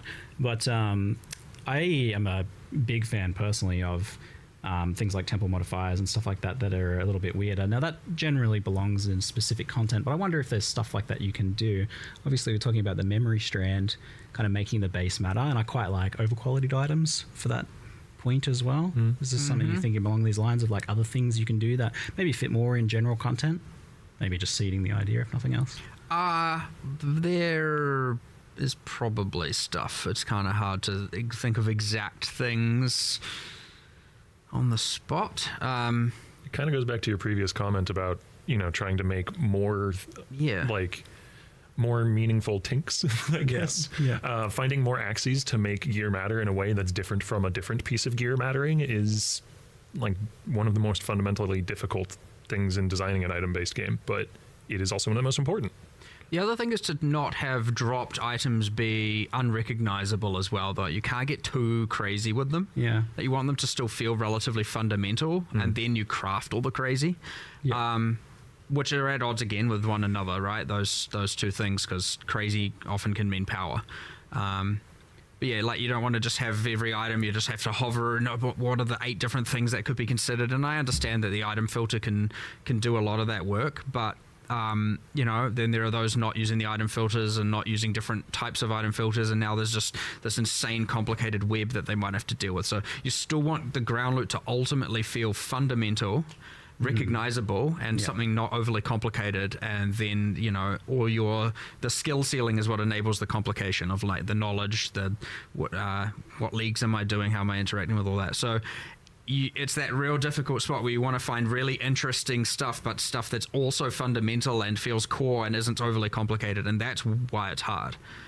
It's really easy to come up with all kinds of crazy stuff. People don't use item filters. I would say coming up with the simple, more grounded things that are there's probably a larger percentage than you think. And, it's probably why we're here in the first place talking about ground loot, because like that is the more subtle, the trickier thing to get right, whereas like to do crazy stuff through all the various league mechanics. Anytime someone has to go outside of a game to do something, they're pretty reluctant to do it.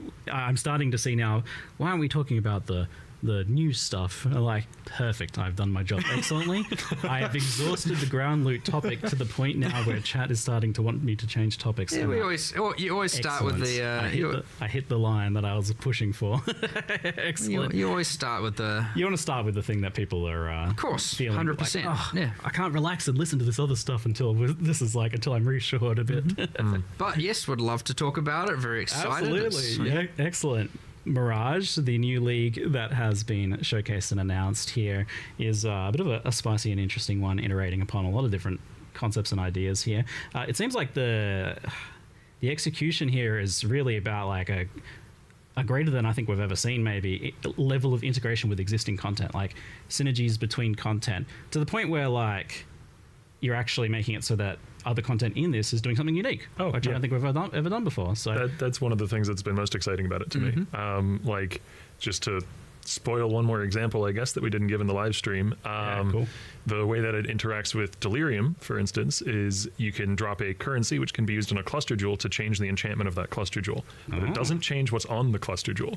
So you can theoretically roll like a shield or a block cluster jewel. Cool. You can roll a block cluster jewel into X notable that you want. You could then even fracture it and then use the new currency to change it over to being, I don't know, a brand cluster jewel or something, assuming those are both on the same size cluster jewel. Wild. And then you can roll a brand notable along with your block notable or whatever. Wait, did I miss where you said, like, can you do this just once, or is it... You can keep reusing the So currency. you can, like, add a modifier and then change it to a new one, add a modifier. I want to modify from these two types and then to end with this type. If you're the luckiest man on earth, yeah. Crazy. But how cool is that? That is wild. I love that. I am excited about that. And like Coming up with some cool ideas lately. It's basically like, you know, me and Leighton, one of the other designers, got to just design a whole bunch of, you know, ooh, and wouldn't it be cool if we could go back in time and add this one other thing to this mechanic? Designing crazy is easy. No, it's not. No, that's underselling it. But I don't know. That's exciting for sure. Yeah, that's wicked. So, like, was this the initial goal on the outside, or was just something happened kind of on accident? This idea of making Mirage really like interact with and amplify the existing content in the game. The very, very initial goal was I like how some of my favorite designs for League mechanics are like Delirium and Affliction and stuff like that, even Sentinel to a degree, where it's like it augments content. And I was like, well, what if we could do that, except it augments the area and not the League, you know, not like just the monsters. And then out of that grew is like... and then later we, you know, because that is a good base, but you need a good League mechanic needs a bunch of extra, like, you know, bells and whistles, I suppose. Yeah, it's always just been kind of like, oh, it accidentally kind of juices this other mechanic or for whatever reason. So that is that's a whole new level there. It was interesting. So I played through like the campaign with this league, and it almost felt like some sort of like best of Path of Exile league. It's got this like legacy league kind of feel where you're like, there's just strong boxes and shrines and legions and stuff everywhere. It's like This is hitting at a like very kind of a juiced endgame version of the campaign. More so than unfortunate time The in my epic life. thing of, before. it was a thing where There's like, so many games in the the next sort 2 of thing weeks. I'd say Shit. it is like almost a bit undersold almost, where it's like the impact this league has on the, like, normally you'd think, okay, so there's like an extra little bit of mud flats with some monsters like as a second replicated area. It's like, well, I don't really care about that. But then you're like, yeah, but what if when the Mirage is spawned, we also then ensure there's other bonus content that's currently in-game only generally, or like Mayhem League, you know, kind of stuff. Not that we do that much of that anymore. Yeah. And then all of a sudden, now you've got all this content appearing in the campaign, and it's like there's just so much stuff going on. And I actually think it's, I mean, I understand. Like, if you want to just get to endgame, go to endgame. It's still your choice. You don't have to. But for those actually wanting to engage with the league and the campaign, it's probably one of the most like interactive ones, and it probably adds the most amount of content out of any maybe that we've done before. In addition to that, there's also a bunch of handcrafted campaign-specific wishes that you know they fall away at the end game because they're not really powerful enough to be competitive with the end game juicing wishes and that sort of thing. But they'll, you know, give you a His mic binding must be orb why there ritual was completing, doubling. like the very like Act 1 or Act 2. 'Cause There's they very keep early ones muting that it. can give you that. There's ones that give you like a whole bunch of chromatic orbs. There's ones that give you, you know, a unique weapon or Stuff you need. something like that. You know, things that are really useful in the campaign. Even later in the campaign, there's one that'll give you a 5 link. And then those will fall away as you get to the end game. So where they're not nearly as relevant. Yeah, it's normally I like always interact with the league mechanic, even if I'm getting over leveled. This is one where I think like it's to the point. It's just to the point where you like do the really cool looking ones, and this is my advice: do the really cool looking Mirages that have like a bunch of extra mechanics with it, and leave the other ones. You know, just like you'll be able to take it or leave it here, even if you're a player who normally does them all or Check the normally mechanics, skips them. check Just the kinda- wish. We're gonna check Do it it and out, move cycled on. up, but Yeah. Also- I think Sometimes people are unique and- generally okay with it. Detail that I wanted to make sure was known is so the Mirage in the I call it the overworld and the recreate. Those are the internal terms we've been using. Okay. But the Mirage around the object in the initial area, not the one that you've recreated, does have a lot of extra, you know, monsters from the Alpharood, as Mark was saying in the live stream. Those monsters are purely additive, so they don't displace existing monsters or anything like that. Which does mean that even if you never enter a Mirage, you're just kind of killing more stuff in the campaign than you would otherwise. Like, Yeah, there's a just lot of extra monsters. there. Probably how you were so over leveled. Yeah, true. Yeah, I think I was like 10, 15 levels over pretty consistently since like Act 1. It's been like, oh man, I better skip over a few zones, and then I'm like, oh, that Mirage looks pretty tempting. There's there's a bunch of kind of cool stuff as well. Like I know you mentioned as well the other day of you know, the way the Mirage's area is generated. Like it when you have a circle, you got a circle, right? And so in claustrophobic maps, a lot of that circle's an unwalkable space. Yeah, we've had the this way that issue the before. area of Mirage generates is it flood fills walkable space until it occupies an amount of space. That's clever. Which means on a map by map basis, it's relatively consistent. I noticed that you solved that issue. I was like, oh, you guys have done it. Yeah, our programmers put a lot of work into that, so they did a good job. But even then, you've got now you can immediately think of that and go, well, hold on. If I'm in like say toxic sewer and it flood fills, I'm going to be so far away from the portal. Well, there's just a button to take you back to the start of Yes. it. You guys are getting good at this, anticipating my quality of life complaints. It's got fancy effects when it teleports you. Normally, like in the past, I'd come here and I'd play for a bit, and I was like, you guys need to make a quality of life for this. And then, like, no, you guys have done it already. Part of doing quality of life changes, even though sometimes they're insane and sometimes they're, not as crazy, by doing it in every patch and holding ourselves accountable to doing it, Yep. we then often get like, well, hold on, Jenny, what stop! will we be doing next league for the new content? And You've rewired your thinking, I think, on this. Yeah, So I feel 100%. like I've noticed that at least that mandate to do 10 quality of life fixes. I think Yeah, it's well, Another really you're minor looking for them now. Another really minor thing is the mini-map in a Mirage area is always fully revealed, so you know where you need to go. I didn't even notice, but that's awesome. Yep. It's just like little things like that. it is a actual terrain generation recreate, so to speak. So you wouldn't get lost either way, I suspect, if you were kind of remembering what happened anyway. But I mean, in my mememory, maybe. bit of a sure. It's, True. We're talking about not having short-term memory. Dang, so who knows Jimmy. anymore nowadays. It's a funny weird mechanic in the campaign too, because like quite often you're like, it spawns near the boss, you do the boss in the Mirage, you pick up the quest item from the boss in the Mirage, Yep. and you're like, I'll just go. A lot of that suspiciously It just works. kind of worked. Yeah, it just Which works. and it's made like, me feel that's really, weird. I like really it. suspicious. So like weird. there's some bug we're overlooking here, but it's been pretty thoroughly tested at this point. It just kind of works. I've been intentionally trying to be like, oh, what if I do it this way? Being like a little cheeky, like, oh yeah, what if I kill Piety in here and get the thing? I mean, it has had some bugs. Don't get me wrong. Like there was a bug where like if the Mirage didn't generate far enough, you could click an entrance that's supposed to take you to somewhere else, and now you're just outside the Mirage and you can't move, and no. that's not particularly good.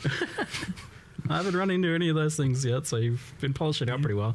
Higher level of polish a week out than usually on this visit. That's so good. I've noticed. I go into the ExileCon. team division I is- don't have is working plans well to there. at the moment. The flight's too long for by my having interest. ultimately Octavian and Andrew focused on Peri 1 entirely for that whole span, and we were obviously all discussing. I loved our generally our design meetings are at like 6 p.m. and then they'd just run until we really look outside and we're like, oh, it's very dark, we probably should have gone home. But The sun is rising. yeah, we got these just cool, awesome like evening design sessions and that going on. But then those guys just were cranking from the get-go, like Awesome. and as opposed to like kind of fighting for resources between the two, we laid out exactly here are the resources you got.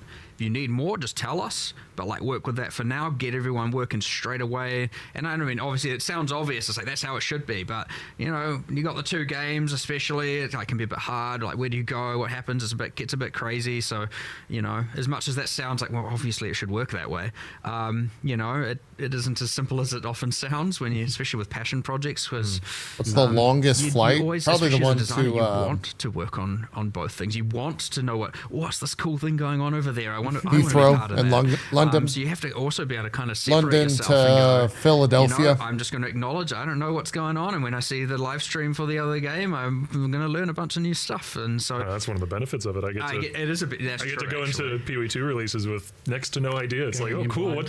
What, I get to be in the player base getting the exciting reveal again. That being said, he's like sitting amongst the other designers. We're all still in a collective, and everyone can hear what everyone else is doing, and so you can kind of still hear stuff, and people will still ask you questions about things that you've worked on before. So, but yeah, real cool. But I know. But getting off Mirage. But I know we talked about some of the stuff in the campaign, but I just wanted to also give you an opportunity to talk about that cool Endgame thing with you mentioned boss, and I got it and remembered another exciting thing.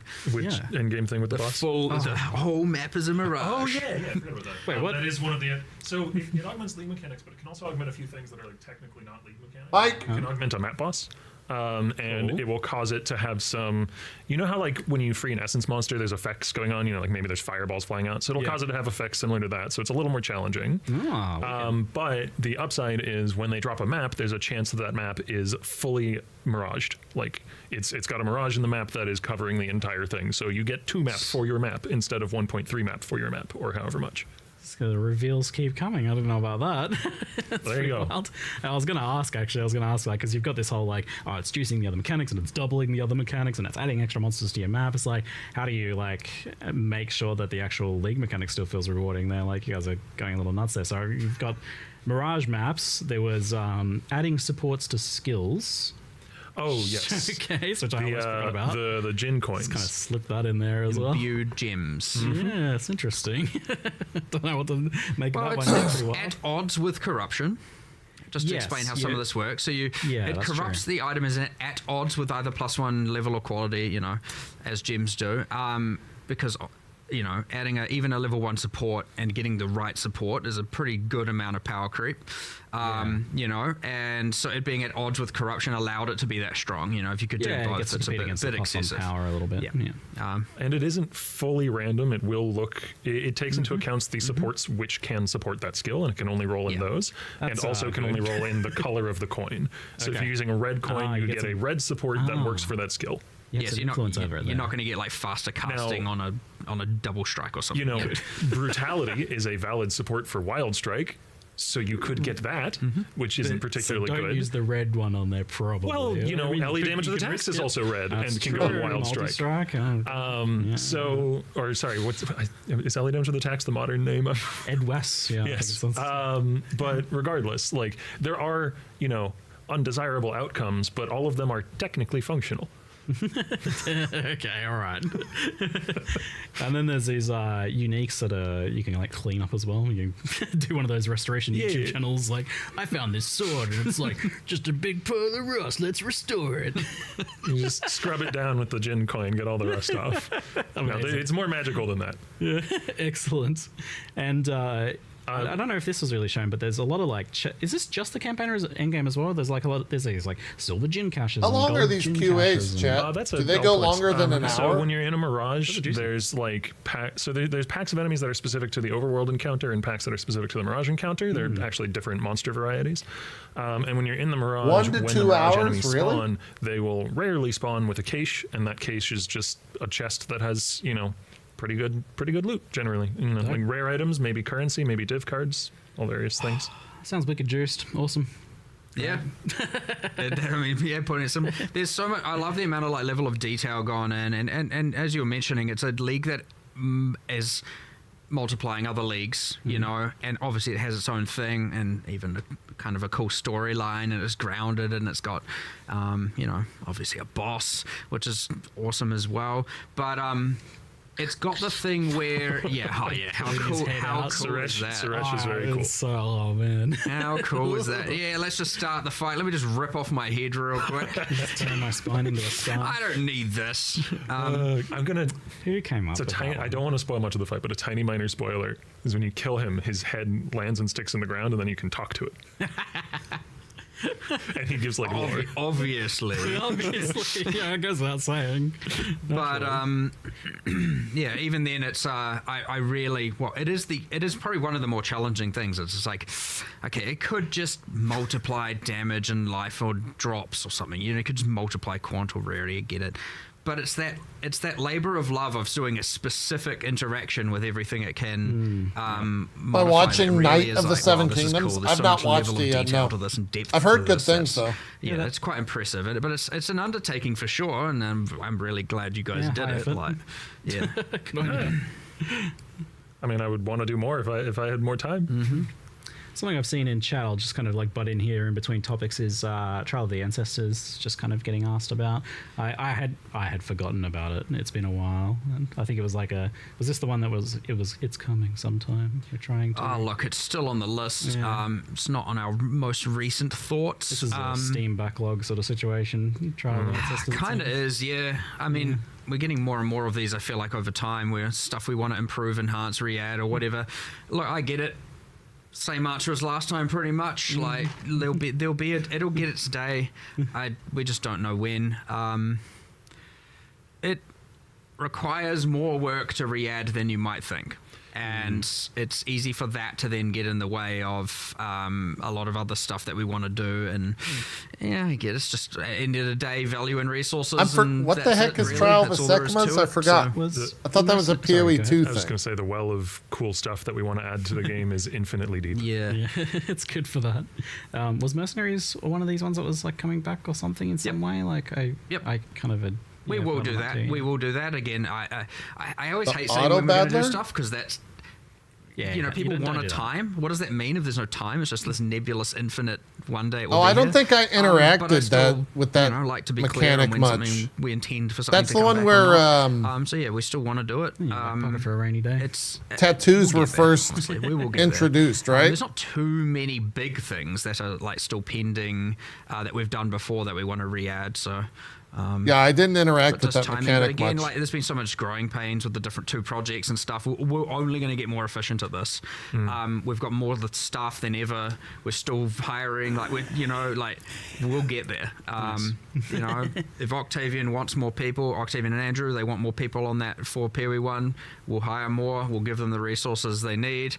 Whatever we need to do, we'll do it, and we'll just keep going forward. So that's fucking awesome to hear. Holy shit! It's all great days. So. All right. I just want to say though, I feel like maybe you could get a little bit more of this stuff done if you didn't do things like make the Requarian. Okay, and commit to changing its passives every single league. Okay, yes, that committing to that is extra work. But Requarian is really efficient because she uses stats that already exist, right? Yeah, we have all of these uniques. I was talking to Andrew about this though because it's like, oh man, you actually have to consider Ryan SL, thank you for the 59, by the way. Against all of the other ones in there. It's like you can make an acceptable list. It's procedurally generated each league or whatever to cut down on work, but you're still gonna have to actually double check everything there. Oh, for sure. It's a little crazy. It's fine. I love having an ascendancy. I love having an ascendancy that we've pre-committed to this is gonna change every time because it means we can do something cool and different every single time, and players will expect that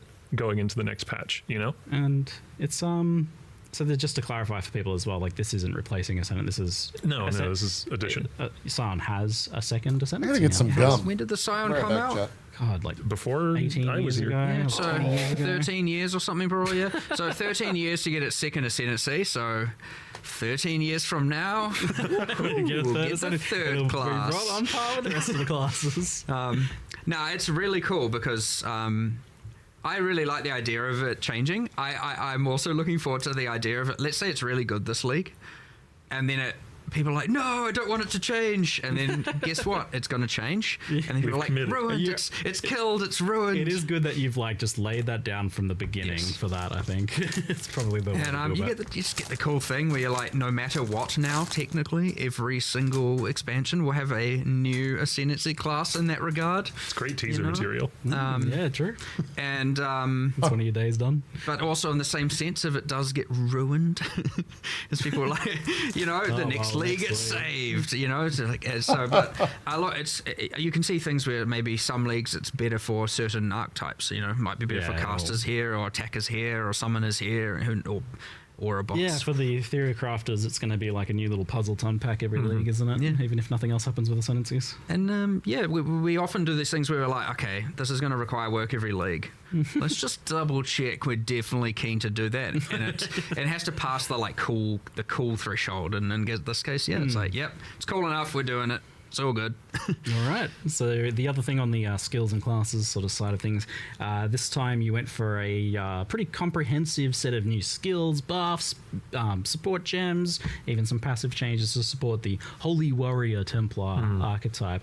So I guess the downside with approaches like this of doing a specific archetype flavored set of changes is that maybe some people ultimately won't be interested in it, but it seems like I think that's probably a worthy trade-off for the fact that you get a much more interesting experience there. I'm not just oh yeah, one skill saw a little bit of a buff or something. It's not really that interesting to change your builds. You can be a lot more. The upside is you can be a lot more like holistic and take a broader view. It's like, okay, we're not just adding this new skill that happens to fit this archetype. We're adding a handful of new skills, a handful of new supports. There's a couple uniques that have been changed to help support this. The Guardian Ascendancy has a new pointer to help support this kind of play style, and that just immediately makes it much easier for a player who might have been interested but also wants to play a powerful build and wants to have a well-supported build to commit to playing the new thing on League Start. As opposed to if you just add a skill without any of the supporting foundation, then it's much harder. Like it's much easier for that skill to sink rather than swim. Yeah, that's it. That's not a lot of things contributing there. Is there something you'd like to kind of keep doing, you think, then? That kind of like, you've done it a couple times in the past, but it's not ever been a super consistent trend, doing this like archetype flavor. It's certainly easier and has its merits, but I'd say we're probably just going to remain inconsistent in that regard. Probably. You'll be consistent in nothing else but being inconsistent. It's good. For 329, and a thing that's come up and probably what we'll be doing is, instead of so much a whole new archetype, it's like, let's go back and look at existing skills and how we can, instead of just numerically necessarily change them, actually rework them. Especially things like, early game as well. At some point, rolling magma becomes a little bit boring, or has its woes. We know the deal. So being able to go back and look at, there's actually been quite a high demand for people going like, can you just change up the early game, like what we're playing with, please, no more rolling magma, kind of has been a lot of, and I'm sure there's some people that love it, and I'm not to say we're going to like eradicate it, but ideally for the next one we'd focus less on a whole new archetype and maybe more on, reworking some of the other skills, Sure. but that was something on our current, list of things. So we'll see how that goes. But, reworking a skill can often effectively mean it's a new. Hello, Faye. Welcome. Like on a personal level as well. Hope you had a good stream. Sorry we're not playing RE9. Related design.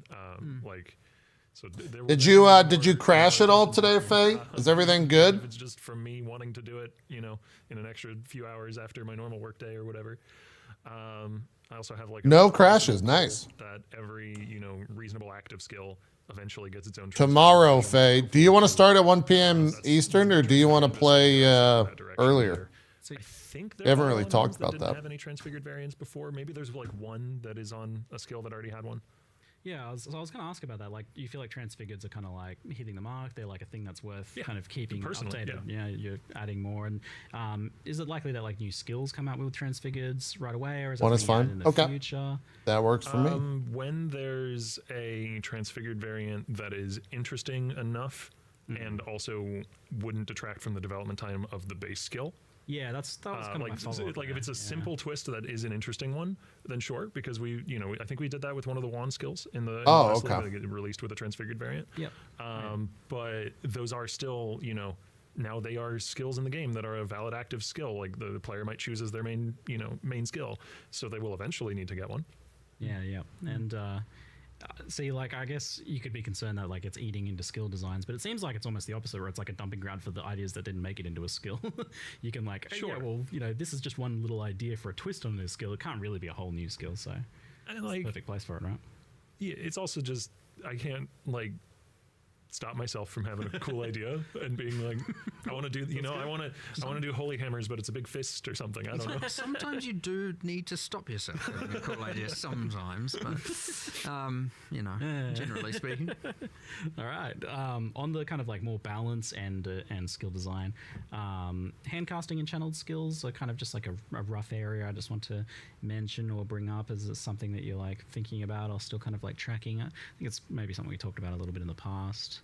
Not on the current, as a not for 328 really, in any obvious sense, but like,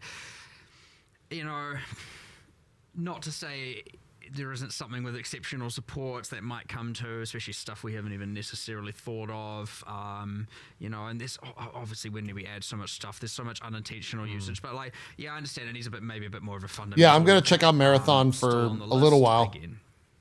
One of the dedicated. I'm curious QA to for see just how it PV1 plays. Is very much a hand caster. Well, I figure we'll where watch he the end of plays this. spellcasters almost every league, and the Transfigured Shock Nova is one of his favorite skills, he said, and he's definitely going to be playing that. So hey, there's something. But yeah, it is on our radar for sure. This is kind of like a new one that I haven't brought up before that someone asked me about. I was like, yeah, you know what? When I think about it, that's a good point.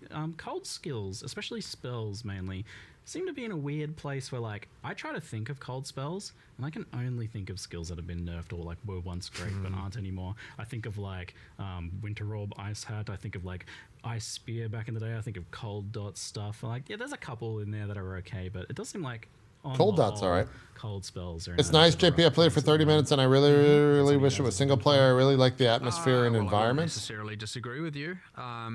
Sure. That's cool. Glacial Cascade. Not to say there aren't, certainly in the more traditional case, yes, they're not holding up. There are some weird cases, but again, maybe some of this. Well, I was just trying to think of the new like Frost Mage, but technically, it's probably going to be based on something that isn't even, cold scales. It'll be like Archangel all over again. Yeah, exactly. But yeah, skill buff. I think it's okay, Honestly, it'll probably come hand in Svensonitis. hand with hand casting to some degree. Like it's kind of like hand casting makes and sense. spells kind of come together. So you'll probably see a bit of that at the same time. Yeah, that'll be a package deal at some point. But yeah, I would actually agree with you. I'm not quite happy with just like. It's just a weird realization to have. It's Yeah. like, a lot of my old favorite skills. And some of them are so iconic as well. Yeah. I miss some of those ones. It'd be cool to see a little bit of a resurgence in some of them maybe in the future. If it's anything like what the Templar stuff has gone through here, I'll be psyched in the future to replay some of that stuff because Templar has been an absolute blast. Like I've been loving running through with Static Strike and the new extra weapons that attack with you stuff. It's Yeah, true. awesome. It is worth noting, alongside the new holy skills, pre-existing holy themed skills have generally been buffed or maybe Static just Strike, Dominating Blow felt awesome. Yeah, I'm like real excited to see how I can use some of these more party adjacent ones to benefit my friends with some Guardian changes.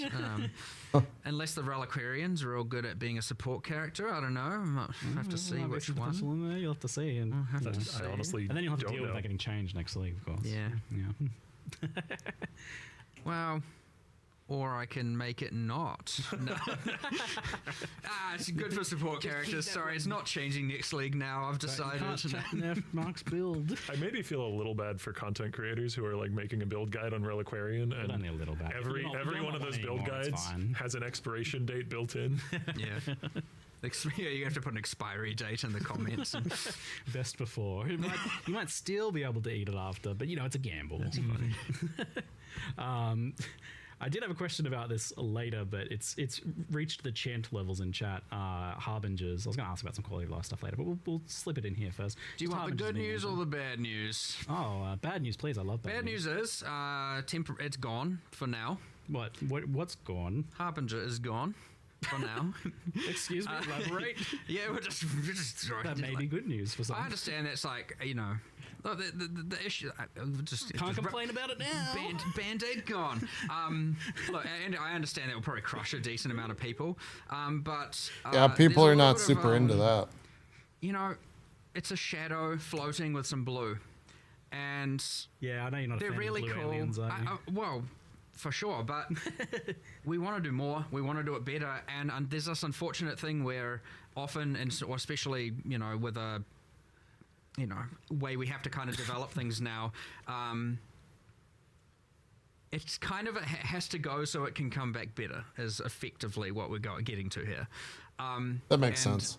It will get the justice it deserves. Chat, we've been watching And this I'm for not 2 putting it in hours. the, Should we cut away? The nebulous trial of the ancestors bin here. It's in a closer. Yes, which and that's what I'm saying. Bad news, good news. Is it time? It's unfortunate, Okay. but in some regards, however, Ow. it's going to come back a lot better, and Hold it on. should be something that I ideally ran over people my get cable. excited for.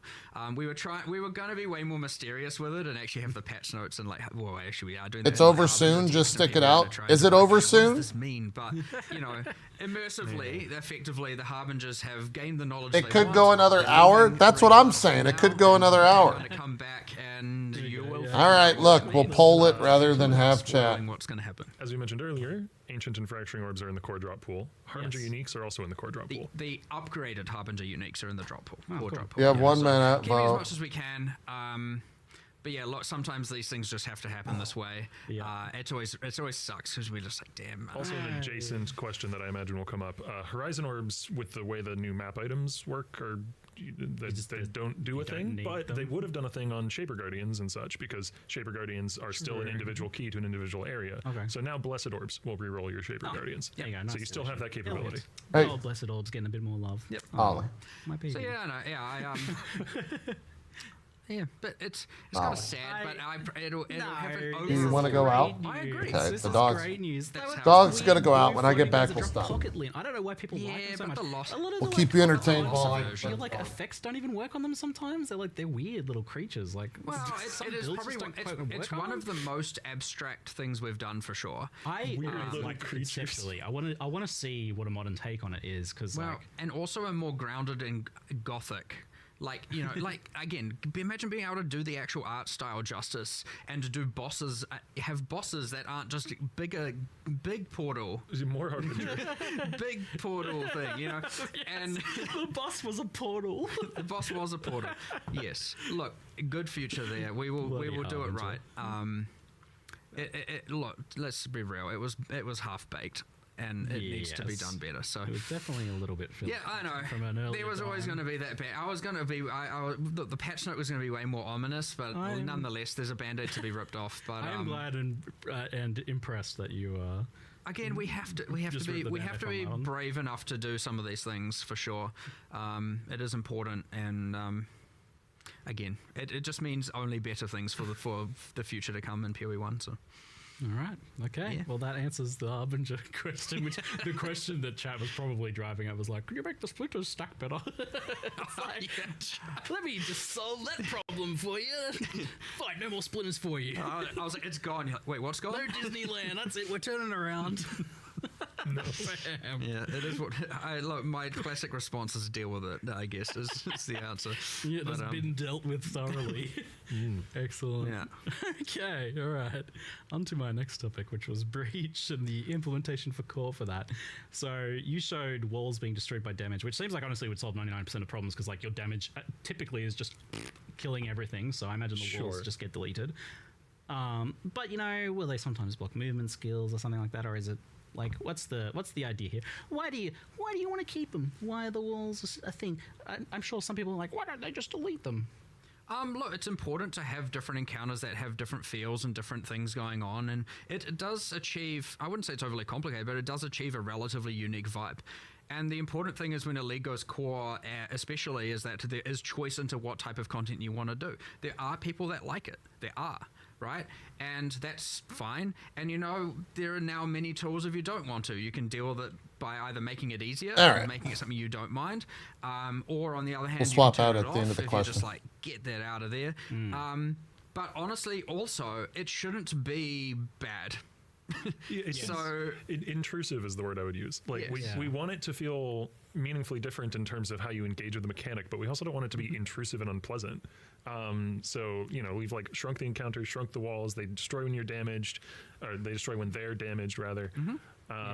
You know, we were just discussing earlier, like if this is still not enough, then there's other avenues we can pursue, like Yeah, making you the were- radius you destroy them in a bit larger, stuff like Talking that. to you about it earlier, you were pretty clear that like you literally don't want it to be annoying in any way. So, no, it shouldn't be. and like another thing I don't think you touched on there was like the idea that like it's also supposed to be a way that you can kind of scale the encounter on an encounter by encounter basis, which is something you want to have sometimes. And it's like, there's a little bit like if the walls are our problem, it's not that big.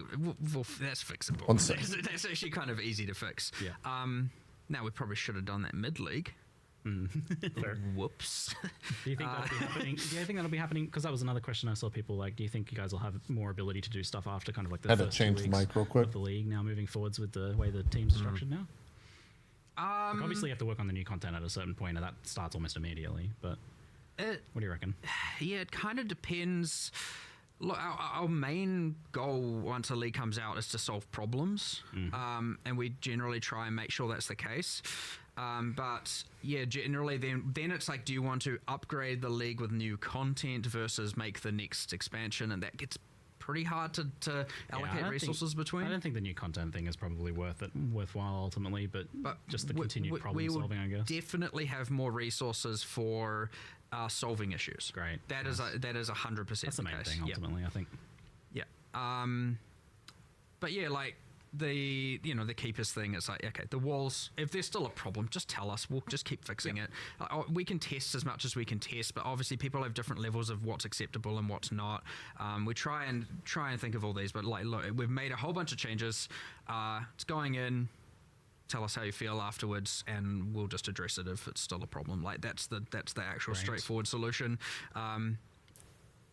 Hopefully it's not, even today we're like, let's bump up the burn radius a bit as well, just to make it a bit less of a problem.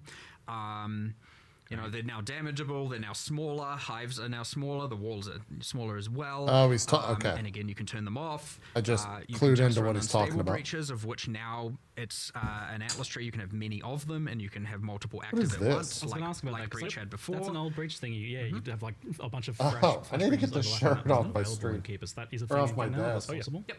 Oh, great. That's good news. Yep. You can just run around good fun. opening circles.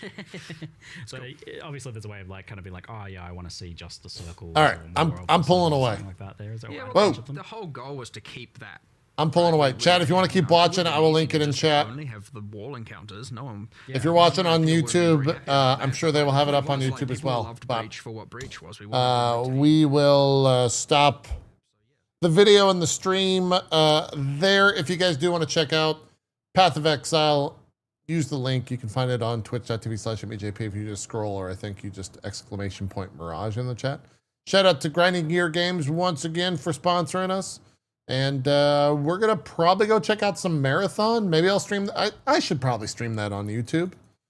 I'll get a YouTube thing fired up. So we'll see you guys in just a sec over on YouTube. If you're watching live, I'm out.